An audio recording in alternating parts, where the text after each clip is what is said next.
ನಮಸ್ತೆ. 10ನೇ ತರಗತಿಯ ಎಲ್ಲ ವಿದ್ಯಾರ್ಥಿಗಳಿಗೂ ಸಮಾಜ ವಿಜ್ಞಾನಕ್ಕೆ ಸ್ವಾಗತ. ಮಕ್ಕಳೇ, ನಾವು ಈ ದಿನ ಅಧ್ಯಯನವನ್ನು ಮಾಡ್ತಕ್ಕಂಥದ್ದು ಸಮಾಜ ವಿಜ್ಞಾನದ 2ನೇ ಭಾಗವಾಗಿರ್ತಕ್ಕಂತಹ ರಾಜ್ಯಶಾಸ್ತ್ರ. ಹಾಗಾದ್ರೆ ಅಧ್ಯಾಯವನ್ನ ಪ್ರಾರಂಭವನ್ನ ಮಾಡುವುದಕ್ಕಿಂತ ಮುಂಚಿತವಾಗಿ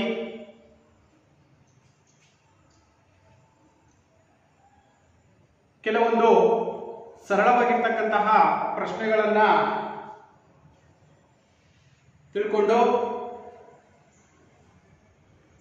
ಮುಂದಿನ ಅಭ್ಯಾಸಕ್ಕೆ ನಾವು ಕಾಲನ್ನ ಇಡೋಣ ಮಕ್ಕಳೇ.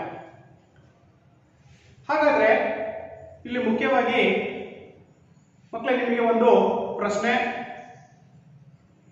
ನಿಮ್ಮ ಮನೆಯ ಅಕ್ಕಪಕ್ಕ ಯಾರು ಯಾರು ಇದ್ದಾರೆ? ಅರ್ಥ ಆಯ್ತಲ್ವ ಪ್ರಶ್ನೆ? ನಿಮ್ಮ ಮನೆಯ ಅಕ್ಕಪಕ್ಕ ಯಾರ್ಯಾರಿದ್ದಾರೆ? Yes, very good, very good. Yes, ಹೌದಲ್ವಾ? ನಮ್ಮ ಅಕ್ಕಪಕ್ಕ ನೆಂಟರಿದ್ದಾರೆ, ಹಾಗೇನೆ ಸ್ವಜಾತಿಯವರಿದ್ದಾರೆ, ಅನ್ಯಕೋಮಿನವರು ಇದ್ದಾರೆ, ಸ್ವಜಾತಿಯವರು ಮತ್ತು ಅನ್ಯಕೋಮಿನವರು, ಇನ್ನು ಹಲವಾರು ಸಂಬಂಧಗಳಂತಕ್ಕಂಥವು ನಮ್ಮ ಅಕ್ಕಪಕ್ಕದ ಮನೆಯಲ್ಲಿ ನಾವು ಕಾಣ್ತಾ ಇದ್ದೀವಿ ಅಲ್ವಾ? ಎಸ್. ಹಾಗಾದ್ರೆ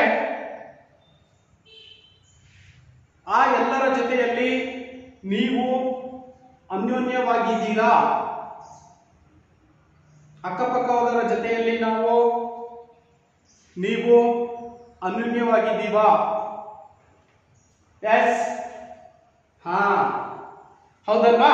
ಕೆಲವರ ಜೊತೆಯಲ್ಲಿ ನಾವು ಅನ್ಯೋನ್ಯವಾಗಿದ್ದೀವಿ, ಇನ್ನು ಕೆಲವರ ಜೊತೆಯಲ್ಲಿ ನಾವು ಮನಸ್ತಾಪವನ್ನು ಕೂಡ ಹೊಂದಿರ್ತಕ್ಕಂಥದನ್ನ ಗಮನಿಸಬಹುದು ಅಲ್ವಾ? ಕೆಲವರ ಜೊತೆ ಉತ್ತಮವಾಗಿರ್ತಕ್ಕಂಥ ಸಂಬಂಧವನ್ನ ಹೊಂದಿದ್ದೀವಿ, ಇನ್ನು ಕೆಲವರ ಜೊತೆ ಉತ್ತಮವಾಗಿರ್ತಕ್ಕಂಥ ಸಂಬಂಧವನ್ನು ಕೂಡ ನಾವು ಒಂದಿಲ್ಲದೆ ಇರ್ತಕ್ಕಂಥದನ್ನು ಕೂಡ ನಾವು ಕಾಣಬಹುದಾಗಿದೆ. ಅಥವಾ ಕಾರಣಾಂತರಗಳಿಂದ ನಾವು ಅವರ ಜೊತೆಯಲ್ಲಿ ಬಾಂಧವ್ಯ ಅಂತಕ್ಕಂಥದ್ದು ಅಥವಾ ಉತ್ತಮವಾಗಿರ್ತಕ್ಕಂಥ ಸಂಬಂಧವನ್ನ ಹೊಂದದೇ ಇರ್ತಕ್ಕಂಥದ್ದನ್ನ ನಾವು ಗಮನಿಸಬಹುದಾಗಿದೆ. ಹಾಗಾದ್ರೆ ಭಾರತ ಅಂತಕ್ಕಂಥದ್ದಿದೆ. ಭಾರತ ವಿಶ್ವ ಕುಟುಂಬದಲ್ಲಿ ಭಾರತನು ಕೂಡ ಒಂದು ರಾಷ್ಟ್ರ ಅಂತಕ್ಕಂಥದ್ದು. ಹಾಗಾದ್ರೆ ವಿಶ್ವದಲ್ಲಿರ್ತಕ್ಕಂತಹ ಎಲ್ಲಾ ರಾಷ್ಟ್ರಗಳ ಜೊತೆ ಭಾರತ ಅಂತಕ್ಕಂಥದ್ದು ಉತ್ತಮವಾಗಿರ್ತಕ್ಕಂತಹ ಬಾಂಧವ್ಯವನ್ನ ಹೊಂದಿದೆಯಾ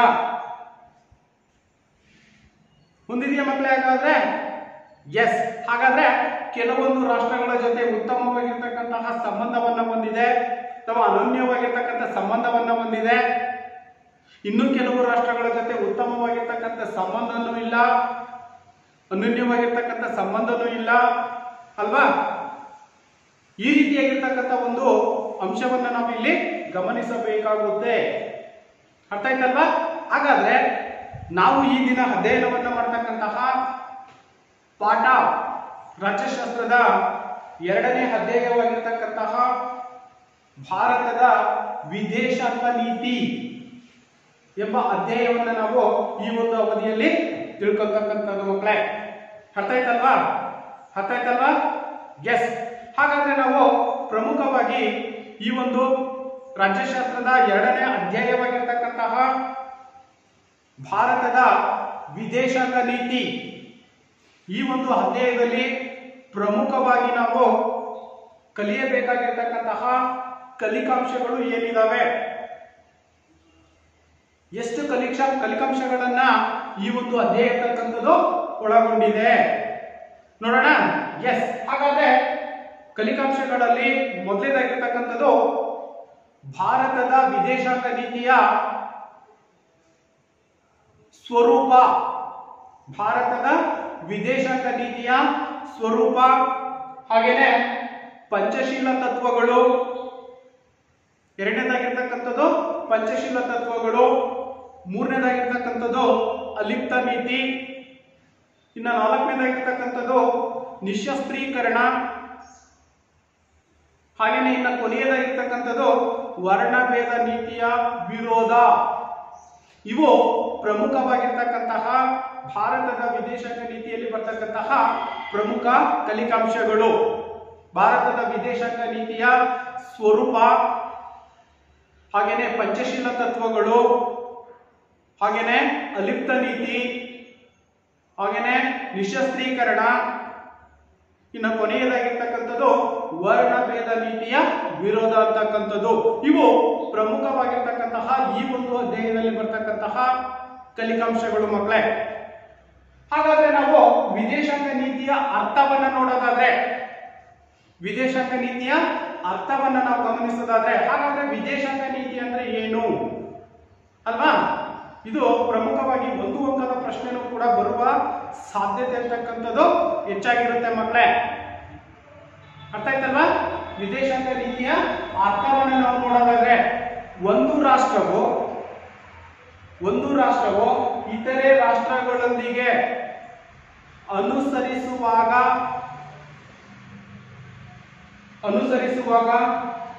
ಅಥವಾ ಅನುಸರಿಸುವ ನೀತಿ ಮತ್ತು ಧೋರಣೆ ಅಂತಕ್ಕಂಥದ್ದೇನಿದೆ, ಇದನ್ನೇ ನಾವೇನಂತ ಕರಿತೀವಿ?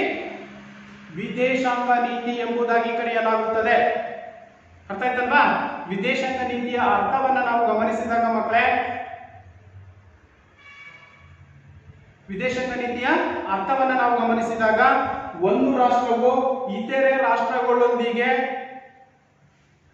ವ್ಯವಹರಿಸುವಾಗ ಅನುಸರಿಸತಕ್ಕಂಥ ನೀತಿ ಏನಿದೆ ಮತ್ತು ಧೋರಣೆ ಅಂತಕ್ಕಂಥದ್ದೇನಿದೆ, ಈ ಒಂದು ಧೋರಣೆಗಳನ್ನೇ ನಾವೇನಂತ ಕರಿತೀವಿ? ವಿದೇಶಾಂಗ ನೀತಿ ಎಂಬುದಾಗಿ ಕರೆಯಲಾಗುತ್ತದೆ. ಇಲ್ಲಿ ಪ್ರಮುಖವಾಗಿ ನಾವು ನೆನಪಿಟ್ಕೋಬೇಕಾಗಿರ್ತಕ್ಕಂಥದ್ದು, ವಿದೇಶಾಂಗ ನೀತಿಯಲ್ಲಿ ಪ್ರಮುಖ ಮೂವರು ಪ್ರಧಾನಮಂತ್ರಿಗಳಾಗಿರ್ತಕ್ಕಂತಹ ಜವಾಹರ್ಲಾಲ್ ನೆಹರು, ಶಾಸ್ತ್ರಿ ಹಾಗೂ ಅಟಲ್ ಬಿಹಾರಿ ವಾಜಪೇಯಿ ಅವರು, ಇವರು ಪ್ರಮುಖವಾಗಿರ್ತಕ್ಕಂತಹ ಈ ಒಂದು ವಿದೇಶಾಂಗ ನೀತಿಯಲ್ಲಿ ಪ್ರಮುಖ ಪಾತ್ರವನ್ನ ವಹಿಸಿರ್ತಕ್ಕಂತಹ ಮಹಾನ್ ಪ್ರಧಾನಿಗಳಾಗಿರ್ತಕ್ಕಂಥದ್ದನ್ನು ಕೂಡ ನಾವು ಗಮನಿಸ್ತಾ ಇದ್ದೀವಿ. ಅರ್ಥ ಆಯ್ತಲ್ಲ ಮಕ್ಕಳೇ? ಈಗ ವಿದೇಶಾಂಗ ನೀತಿ ಎಂದರೇನು? ವಿದೇಶಾಂಗ ನೀತಿ ಅಂತಂದ್ರೆ ಒಂದು ರಾಷ್ಟ್ರವು ಇತರೆ ರಾಷ್ಟ್ರಗಳೊಂದಿಗೆ ವ್ಯವಹರಿಸುವಾಗ ಅನುಸರಿಸುವ ನೀತಿ ಮತ್ತು ಧೋರಣೆಗಳೇನಿದಾವೆ, ಈ ಒಂದು ಧೋರಣೆಗಳನ್ನೇ ನಾವು ವಿದೇಶಾಂಗ ನೀತಿ ಎಂಬುದಾಗಿ ಕರೆಯಲಾಗುತ್ತದೆ. ಅಂದ್ರೆ ನಾವು ಇನ್ನೊಂದು ರಾಷ್ಟ್ರ, ಭಾರತ ಅಂತಕ್ಕಂಥದ್ದು ಇನ್ನೊಂದು ರಾಷ್ಟ್ರದ ಜೊತೆಯಲ್ಲಿ ಅನುಸರಿಸ್ತಕ್ಕಂಥ ಅಥವಾ ವ್ಯವಹರಿಸುವಾಗ ಅನುಸರಿಸ್ತಕ್ಕಂಥ ನೀತಿ ಏನಿದೆ, ನಿಯಮಗಳು ಅಂತಕ್ಕಂಥವೇನಿದಾವೆ, ಈ ಒಂದು ನಿಯಮಗಳನ್ನೇ ನಾವು ಏನಂತ ಕರಿತೀವಿ? ವಿದೇಶಾಂಗ ನೀತಿ ಎಂಬುದಾಗಿ ಕರೆಯಲಾಗುತ್ತದೆ. ಅರ್ಥ ಆಯ್ತಲ್ವಾ? ಹಾಗಾದ್ರೆ ಇನ್ನೊಂದು ಪ್ರಮುಖವಾಗಿರ್ತಕ್ಕಂಥ ಅಂಶವನ್ನು ನಾವು ಗಮನಿಸೋದಾದ್ರೆ, ಇಲ್ಲಿ ಸಾರ್ವಭೌಮ ರಾಷ್ಟ್ರ, ಭಾರತನು ಕೂಡ ಸಾರ್ವಭೌಮವಾಗಿರ್ತಕ್ಕಂಥ ಒಂದು ರಾಷ್ಟ್ರ. ಸಾರ್ವಭೌಮ ಅಂತಂದ್ರೆ ಯಾವುದೇ ರಾಷ್ಟ್ರಕ್ಕೆ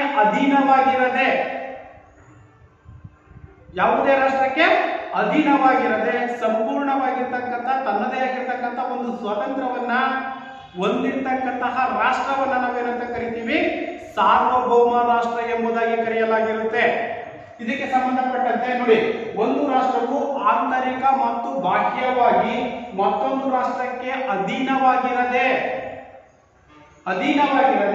ಇರ್ತಕ್ಕಂಥ ಒಂದು ಅಂಶ ಏನಿದೆ, ಇದನ್ನೇ ನಾವೇನಂತ ಕರಿತೀವಿ? ಸಾರ್ವಭೌಮ ರಾಷ್ಟ್ರ ಎಂಬುದಾಗಿ ಕರೆಯಲಾಗುತ್ತದೆ. ಕ್ಲಿಯರಾ? ಅರ್ಥ ಆಯ್ತಲ್ವಾ? ಎಸ್. ನೋಡಿ, ಒಂದು ರಾಷ್ಟ್ರವು ಆಂತರಿಕವಾಗಿ ಅಂದ್ರೆ ನಮ್ಮ ಭಾರತ ಅಂತಕ್ಕಂಥದ್ದಿದೆ, ಆಂತರಿಕವಾಗಿ ನಮ್ಮದೇ ಆಗಿರ್ತಕ್ಕಂಥ ಕಾನೂನುಗಳಿದ್ದಾವೆ, ನಿಯಮಗಳಿದ್ದಾವೆ, ಕಟ್ಟಳೆಗಳಿದ್ದಾವೆ, ಅಥವಾ ಬಾಹ್ಯವಾಗಿರ್ಬೋದು. ಬೇರೊಂದು ರಾಷ್ಟ್ರ ಯಾವುದೇ ರೀತಿಯಾಗಿರ್ತಕ್ಕಂಥ ಹಸ್ತಕ್ಷೇಪವನ್ನ ಮಾಡುವಾಗಿಲ್ಲ. ಅಲ್ಲಿ ಅದನ್ನೇ ಹೇಳ್ತಾ ಇರೋದು, ಒಂದು ರಾಷ್ಟ್ರವು ಆಂತರಿಕ ಮತ್ತು ಬಾಹ್ಯವಾಗಿ ಮತ್ತೊಂದು ರಾಷ್ಟ್ರಕ್ಕೆ ಅಧೀನವಾಗಿರದೆ ಸಂಪೂರ್ಣವಾಗಿರ್ತಕ್ಕಂಥ ಸ್ವತಂತ್ರವನ್ನ ಗಳಿಸಿರ್ತಕ್ಕಂಥದ್ದು.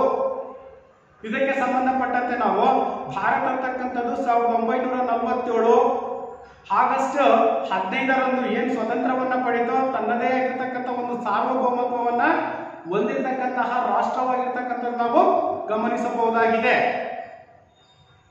ಇದಕ್ಕಿಂತ ಮುಂಚಿತವಾಗಿ ನಾವು ಹೇಳೋದಾದ್ರೆ ರಾಜ ಮಹಾರಾಜರ ಕಾಲವನ್ನು ತಗೊಂಡಾಗ ಅಲ್ಲಿ ಒಂದು ರಾಜ ಇನ್ನೊಂದು ರಾಜನ ಮೇಲೆ ದಾಳಿಯನ್ನು ಮಾಡಿದಂತ ಸಂದರ್ಭದಲ್ಲಿ ಅಧೀನಕ್ಕೆ ಒಳಪಡಿಸಿಕೊಂಡಿರ್ತಕ್ಕಂಥ ಉದಾಹರಣೆಗಳನ್ನು ಕೂಡ ಗಮನಿಸಬಹುದಾಗಿದೆ. ಒಟ್ಟಾರೆಯಾಗಿ ಸಾರ್ವಭೌಮ ರಾಷ್ಟ್ರ ಅಂತಂದ್ರೆ ಒಂದು ರಾಷ್ಟ್ರವು ಆಂತರಿಕವಾಗಿ ಮತ್ತು ಬಾಹ್ಯವಾಗಿ ಮತ್ತೊಂದು ರಾಷ್ಟ್ರಕ್ಕೆ ಅಧೀನವಾಗಿರದೆ ಸ್ವತಂತ್ರತೆಯಿಂದ ಇರ್ತಕ್ಕಂಥದ್ದೇನಿದೆ ಇದನ್ನೇ ನಾವೇನಂತ ಕರಿತೀವಿ, ಸಾರ್ವಭೌಮ ರಾಷ್ಟ್ರ ಎಂಬುದಾಗಿ ಕರೆಯಲಾಗುತ್ತದೆ. ಭಾರತವು ಕೂಡ ಈಗ ಸಾರ್ವಭೌಮ ರಾಷ್ಟ್ರತೆಯನ್ನ ಹೊಂದಿರತಕ್ಕಂತ ಒಂದು ದೇಶ ಅಲ್ವಾ? ಎಸ್. ಹಾಗಾದ್ರೆ ಭಾರತವು ಇದರಲ್ಲಿರ್ತಕ್ಕಂಥ ಪ್ರಮುಖ ಅಂಶಗಳನ್ನ ನಾವು ಗಮನಿಸೋದಾದ್ರೆ ಭಾರತವು ಸಾರ್ವಭೌಮ ರಾಷ್ಟ್ರ. ಈಗಾಗಲೇ ನಾವು ಹೇಳಿದೀವಿ ಭಾರತ ಅಂತಕ್ಕಂಥದ್ದು ಸಾರ್ವಭೌಮತ್ವವನ್ನು ಹೊಂದಿರತಕ್ಕಂಥ ರಾಷ್ಟ್ರ, ತನ್ನದೇ ಆಗಿರ್ತಕ್ಕಂಥ ನೀತಿ ನಿಯಮಗಳನ್ನು ಕೂಡ ಹೊಂದಿರತಕ್ಕಂಥ ರಾಷ್ಟ್ರ.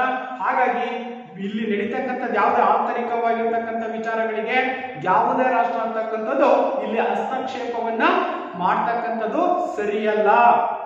ಹಾಗಾಗಿ ಭಾರತ ಅಂತಕ್ಕಂಥದ್ದು ತನ್ನದೇ ಆಗಿರ್ತಕ್ಕಂಥ ಒಂದು ನಿಲುವನ್ನ, ಕಾನೂನನ್ನ, ನಿಯಮಗಳನ್ನ ಹೊಂದಿರತಕ್ಕಂಥದ್ದನ್ನು ನಾವು ಗಮನಿಸಬಹುದಾಗಿದೆ. ಅರ್ಥ ಆಯ್ತಪ್ಪ? ಇದು ಒಂದು ಭಾರತವು ಸಾರ್ವಭೌಮ ರಾಷ್ಟ್ರವಾಗಿರ್ತಕ್ಕಂಥದ್ದು. ಇನ್ನ ಎರಡನೇದಾಗಿರ್ತಕ್ಕಂಥದ್ದು ಭಾರತ ಪರಮಾಧಿಕಾರವುಳ್ಳ ರಾಷ್ಟ್ರ. ಈಗಾಗಲೇ ಹೇಳಿದ್ವಿ ನಾವು ಭಾರತ ಅಂತಕ್ಕಂಥದ್ದು 1947 ಆಗಸ್ಟ್ 15ರಂದು ಸಂಪೂರ್ಣವಾಗಿರ್ತಕ್ಕಂಥ ಒಂದು ಸ್ವಾತಂತ್ರ್ಯವನ್ನ ಪಡ್ಕೊಂಡು ತನ್ನದೇ ಆಗಿರ್ತಕ್ಕಂಥ ಪರಮಾಧಿಕಾರವನ್ನ, ಇಲ್ಲಿರ್ತಕ್ಕಂಥ ಕಾನೂನುಗಳನ್ನ, ಇಲ್ಲಿರ್ತಕ್ಕಂಥ ನಿಯಮಗಳನ್ನ ತನ್ನ ರಾಷ್ಟ್ರದಲ್ಲಿ ನಾವು ಸ್ಥಾಪಿಸ್ತಕ್ಕಂಥದ್ದು ನಾವು ಗಮನಿಸಬಹುದಾಗಿದೆ. ತನ್ನದೇ ಆಗಿರ್ತಕ್ಕಂಥ ಅಧಿಕಾರದ ಅಸ್ತಿತ್ವವನ್ನು ಕೂಡ ಭಾರತ ಅಂತಕ್ಕಂಥದ್ದು ಹೊಂದಿದೆ ಅಲ್ವಾ? ಇದನ್ನೇ ನಾವೇನಂತ ಕರಿತೀವಿ, ಭಾರತ ಅಂತಕ್ಕಂಥದ್ದು ಏನಿದೆ ಪರಮಾಧಿಕಾರವನ್ನ ಉಳ್ಳಿರ್ತಕ್ಕಂತಹ ರಾಷ್ಟ್ರವಾಗಿರ್ತಕ್ಕಂಥದ್ದನ್ನು ಕೂಡ ನಾವು ಇಲ್ಲಿ ಗಮನಿಸಬಹುದಾಗಿದೆ ಮಕ್ಕಳೇ. ಹೌದಲ್ವಾ? ಇದು ಪ್ರಮುಖವಾಗಿರ್ತಕ್ಕಂತಹ ಎರಡನೆಯ ಅಂಶ. ಭಾರತ ಅಂತಕ್ಕಂಥದ್ದೇನಿದೆ ಪರಮಾಧಿಕಾರವನ್ನ ಉಳ್ಳತಕ್ಕಂತಹ ರಾಷ್ಟ್ರವಾಗಿರ್ತಕ್ಕಂಥದ್ದು. Okay, yes. ಹಾಗೇನೆ ಇನ್ನ ಭಾರತ ತನ್ನದೇ ಆಗಿರ್ತಕ್ಕಂತಹ ವಿದೇಶಾಂಗ ನೀತಿಯನ್ನು ಕೂಡ ಹೊಂದಿರತಕ್ಕಂಥದ್ದು. ಭಾರತ ತನ್ನದೇ ಆಗಿರ್ತಕ್ಕಂತಹ ಒಂದು ವಿದೇಶಾಂಗ ನೀತಿಯನ್ನು ಕೂಡ ಹೊಂದಿರತಕ್ಕಂಥದ್ದನ್ನು ಕೂಡ ನಾವಿಲ್ಲಿ ಗಮನಿಸಬಹುದಾಗಿದೆ. ಅಂದ್ರೆ ಬೇರೆ ಬೇರೆ ರಾಷ್ಟ್ರಗಳ ಜೊತೆಯಲ್ಲಿ ತನ್ನದೇ ಆಗಿರ್ತಕ್ಕಂಥ ಒಂದು ಉತ್ತಮವಾಗಿರ್ತಕ್ಕಂತಹ ಸಹ ಸಂಬಂಧವನ್ನು ಕೂಡ ಭಾರತ ಹೊಂದಿರತಕ್ಕಂಥದನ್ನ ಗಮನಿಸಬಹುದಾಗಿದೆ. ಹಾಗಾದ್ರೆ ಇದನ್ನ ನಾವು ಗಮನಿಸಿದಂತ ಸಂದರ್ಭದಲ್ಲಿ ಭಾರತದ ವಿದೇಶಾಂಗ ನೀತಿಯ ರೂವಾರಿಗಳು ಯಾರಪ್ಪ ಅಂತಂದ್ರೆ ಭಾರತದ ಸ್ವತಂತ್ರ ಭಾರತದ ಮೊಟ್ಟ ಮೊದಲ ಪ್ರಧಾನಿಯಾಗಿರ್ತಕ್ಕಂತಹ ನೆಹರು ಅಂತಕ್ಕಂಥವ್ರು ಏನಿದ್ದಾರೆ, ಪ್ರಧಾನಮಂತ್ರಿ ಆಗಿರ್ತಕ್ಕಂತಹ ನೆಹರೂರವರು ಈ ಒಂದು ವಿದೇಶಾಂಗ ನೀತಿಯ ರೂವಾರಿಗಳಂತಲೂ ಕೂಡ ನಾವು ಇವರನ್ನ ಕರಿತೀವಿ. ಅರ್ಥ ಆಯ್ತಲ್ವ ಮಕ್ಕಳೇ? ಇದು ಸಾರ್ವಭೌಮ ರಾಷ್ಟ್ರವೂ ಕೂಡ ಭಾರತ ಆಗಿರ್ತಕ್ಕಂಥದ್ದು. ಇದಕ್ಕೆ ಸಂಬಂಧಪಟ್ಟಂತೆ ಈಗ ಪ್ರಮುಖ ಅಂಶಗಳನ್ನು ಕೂಡ ನಾವು ಗಮನಿಸಿದ್ವಿ. ಭಾರತವು ಸಾರ್ವಭೌಮತ್ವವನ್ನು ಹೊಂದಿರತಕ್ಕಂತಹ ರಾಷ್ಟ್ರ, ಭಾರತವು ತನ್ನದೇ ಆಗಿರ್ತಕ್ಕಂತಹ ಪರಮಾಧಿಕಾರವನ್ನು ಹೊಂದಿರತಕ್ಕಂತಹ ರಾಷ್ಟ್ರ, ಹಾಗೇನೆ ಭಾರತ ತನ್ನದೇ ಆಗಿರ್ತಕ್ಕಂಥ ವಿದೇಶಾಂಗ ನೀತಿಯನ್ನು ಕೂಡ ಹೊಂದಿರತಕ್ಕಂತಹ ರಾಷ್ಟ್ರ, ಹಾಗೇನೆ ಮೊದಲ ಪ್ರಧಾನಿಗಳಾಗಿರ್ತಕ್ಕಂತಹ ನೆಹರೂರವರು ಈ ಒಂದು ವಿದೇಶಾಂಗ ನೀತಿಯ ಪ್ರಮುಖರಾಗಿರ್ತಕ್ಕಂಥವರನ್ನು ಕೂಡ ನಾವು ಗಮನಿಸಬಹುದಾಗಿದೆ ಮಕ್ಕಳೇ. ಅರ್ಥ ಆಯ್ತಲ್ವಾ? ತದನಂತರದಲ್ಲಿ ಬರ್ತಕ್ಕಂಥದ್ದು ವಿದೇಶಾಂಗ ನೀತಿಯ ಉದ್ದೇಶಗಳು. It is a very very most important ಆಗಿರ್ತಕ್ಕಂಥದ್ದು. ನಿಮ್ಮ ಪರೀಕ್ಷಾ ದೃಷ್ಟಿಯಿಂದ 3 ಅಥವಾ 4 ಅಂಕದ ಪ್ರಶ್ನೆಗೂ ಕೂಡ ಇದು ಕೇಳುವ ಸಾಧ್ಯತೆ ಹೆಚ್ಚಾಗಿರುತ್ತೆ ಮಕ್ಕಳೇ. ಹಾಗಾಗಿ ಹೆಚ್ಚಿನ ಒತ್ತನ್ನು ನೀವು ಇದರ ಕಡೆ ಗಮನವನ್ನ ಕೊಡಬೇಕಾಗುತ್ತೆ. ಅರ್ಥ ಆಯ್ತಲ್ವಾ? ಹಾಗಾದ್ರೆ ವಿದೇಶಾಂಗ ನೀತಿಯ ಉದ್ದೇಶಗಳನ್ನು ನಾವು ಗಮನಿಸೋದಾದ್ರೆ ಈಗಾಗಲೇ ನಮಗೆ ಗೊತ್ತಾಯ್ತು ಸಾರ್ವಭೌಮ ರಾಷ್ಟ್ರ ಅಂದ್ರೆ ಏನು, ಹಾಗೇನೆ ವಿದೇಶಾಂಗ ನೀತಿ ಅಂತಕ್ಕಂಥದ್ದು ಅಂದ್ರೆ ಏನು ಅಂತ ಕೂಡ ಗೊತ್ತಾಯ್ತು. ನಂತರದಲ್ಲಿ ನಾವು ವಿದೇಶಾಂಗ ನೀತಿಯ ಉದ್ದೇಶಗಳನ್ನ ನೋಡೋದಾದ್ರೆ ಪ್ರಮುಖವಾಗಿ ಇಲ್ಲಿ 5 ಉದ್ದೇಶಗಳನ್ನ ವಿದೇಶಾಂಗ ನೀತಿ ಅಂತಕ್ಕಂಥದ್ದು ಒಳಗೊಂಡಿರುತ್ತೆ. ಎಷ್ಟು ಉದ್ದೇಶಗಳನ್ನ? 5 ಉದ್ದೇಶಗಳನ್ನ ಈ ಒಂದು ವಿದೇಶಾಂಗ ನೀತಿ ಅಂತಕ್ಕಂಥದ್ದು ಒಳಗೊಂಡಿರುತ್ತೆ. ಓಕೆ, ನೋಡೋಣಲ್ವಾ? ಎಸ್. ಹಾಗಾದ್ರೆ ರಾಷ್ಟ್ರದ ಭದ್ರತೆ, ಹಾಗೇನೆ ರಾಷ್ಟ್ರದ ಆರ್ಥಿಕ ಸಂವರ್ಧನೆ. ಇನ್ನು ಮೂರನೇದಾಗಿರ್ತಕ್ಕಂಥದ್ದು ನಮ್ಮ ದೇಶದ ಸಾಂಸ್ಕೃತಿಕ ಮೌಲ್ಯಗಳನ್ನ ಬೇರೆ ದೇಶಗಳಲ್ಲಿ ಬಿತ್ತರಿಸ್ತಕ್ಕಂಥದ್ದು. ನಮ್ಮ ದೇಶದ ಸಾಂಸ್ಕೃತಿಕ ಮೌಲ್ಯಗಳೇನಿದಾವೆ ಅವುಗಳನ್ನ ಬೇರೆ ದೇಶಗಳಲ್ಲಿ ಬಿತ್ತರಿಸ್ತಕ್ಕಂಥದ್ದು. ಇನ್ನು ಮಿತ್ರ ರಾಷ್ಟ್ರಗಳನ್ನ ಹೆಚ್ಚಿಸ್ತಕ್ಕಂಥದ್ದು. ಇನ್ನು ವಿಶ್ವ ಶಾಂತಿ ಹಾಗೂ ಸಹಬಾಳ್ವೆಯನ್ನ ಹೊಂದತಕ್ಕಂಥದ್ದು. ಇದು ಪ್ರಮುಖವಾಗಿರ್ತಕ್ಕಂತಹ ವಿದೇಶಾಂಗ ನೀತಿಯ ಉದ್ದೇಶಗಳು. ಸಂಪೂರ್ಣವಾಗಿ ಅರ್ಥ ಮಾಡ್ಕೋಬೇಕು ಮಕ್ಕಳೇ. ಇದು ಪರೀಕ್ಷಾ ದೃಷ್ಟಿಯಿಂದ ಪ್ರಮುಖವಾಗಿರ್ತಕ್ಕಂಥ 3 ಅಂಕದ ಪ್ರಶ್ನೆಯನ್ನು ಕೂಡ ಬರುವ ಸಾಧ್ಯತೆ ಹೆಚ್ಚಾಗಿರುತ್ತೆ. ಹಾಗಾಗಿ ಹೆಚ್ಚಿನ ಗಮನವನ್ನ ಈ ಒಂದು ಅಂಶಕ್ಕೆ ನೀವು ನೀಡ್ತಕ್ಕಂಥದ್ದು. ಓಕೆ, ಇದು ಪ್ರಮುಖವಾಗಿರ್ತಕ್ಕಂಥ ವಿದೇಶಾಂಗ ನೀತಿಯ ಉದ್ದೇಶಗಳನ್ನ ನಾವು 5 ಉದ್ದೇಶಗಳನ್ನ ನೋಡಿದ್ವಿ. ಅವುಗಳನ್ನ ನಾವು ಸಂಕ್ಷಿಪ್ತವಾಗಿ ಗಮನಿಸೋದಾದ್ರೆ, ಮೊದಲನೇದಾಗಿರ್ತಕ್ಕಂಥದ್ದು ರಾಷ್ಟ್ರದ ಭದ್ರತೆ. ನೋಡಿ, ಯಾವುದೇ ಒಂದು ರಾಷ್ಟ್ರ ಅಂತಕ್ಕಂಥದ್ದು ಸ್ವತಂತ್ರವನ್ನ ಪಡ್ಕೊಂಡಿದೆ ಅನ್ನೋದಾದ್ರೆ, ಈಗ ಭಾರತವನ್ನೇ ತಗೊಳ್ಳಿ. ಭಾರತ ಅಂತಕ್ಕಂಥದ್ದು 1947 ಆಗಸ್ಟ್ 15ರಂದು ಸಂಪೂರ್ಣವಾಗಿರ್ತಕ್ಕಂಥ ಸ್ವಾತಂತ್ರ್ಯವನ್ನ ಪಡ್ಕೊಂಡಿದೆ. ಹಾಗಾಗಿ ಭಾರತ ಅಂತಕ್ಕಂಥದ್ದು ತನ್ನದೇ ಆಗಿರ್ತಕ್ಕಂಥ ಒಂದು ರಕ್ಷಣೆ ಅಂತಕ್ಕಂಥದ್ದು ಏನಿದೆ, ಭದ್ರತೆಯನ್ನ ಮಾಡ್ಕೊಳ್ತಕ್ಕಂಥದ್ದನ್ನು ಕೂಡ ನಾವು ಗಮನಿಸ್ತಾ ಇದ್ದೀವಿ. ಅಥವಾ ಬೇರೆ ರಾಷ್ಟ್ರಗಳು ನಮ್ಮ ರಾಷ್ಟ್ರಗಳ ಮೇಲೆ ಅಥವಾ ನಮ್ಮ ರಾಷ್ಟ್ರದ ಮೇಲೆ ದಾಳಿಯನ್ನ ಮಾಡ್ತಕ್ಕಂಥದನ್ನ ತಡಿತಕ್ಕಂಥದ್ದು, ಬೇರೆ ರಾಷ್ಟ್ರಗಳಿಂದ ಆಗ್ತಕ್ಕಂಥ ಆಕ್ರಮಣ ಏನಿದೆ ಇದನ್ನ ತಡೆಗಟ್ಟತಕ್ಕಂಥದ್ದು, ಆ ಒಂದು ದೇಶಕ್ಕೆ ಭದ್ರತೆಯನ್ನ ಕೂಡ ಒದಗಿಸ್ತಕ್ಕಂಥದ್ದನ್ನ ನಾವು ಗಮನಿಸ್ತಾ ಇದ್ದೀವಿ. ಯಾವುದೇ ಕಾರಣಕ್ಕೂ ಬೇರೆ ರಾಷ್ಟ್ರಗಳು ತಮ್ಮ ರಾಷ್ಟ್ರಗಳ ಮೇಲೆ ಆಕ್ರಮಣವನ್ನ ಮಾಡದ ರೀತಿಯಲ್ಲಿ ಸಂಪೂರ್ಣವಾಗಿರ್ತಕ್ಕಂಥ ಒಂದು ಸುವ್ಯವಸ್ಥಿತವಾಗಿರ್ತಕ್ಕಂಥ ಭದ್ರತೆಯನ್ನು ಕೂಡ ನಾವು ಕಾಪಾಡ್ಕೊಳ್ತಕ್ಕಂಥದನ್ನ ಗಮನಿಸಬಹುದಾಗಿದೆ.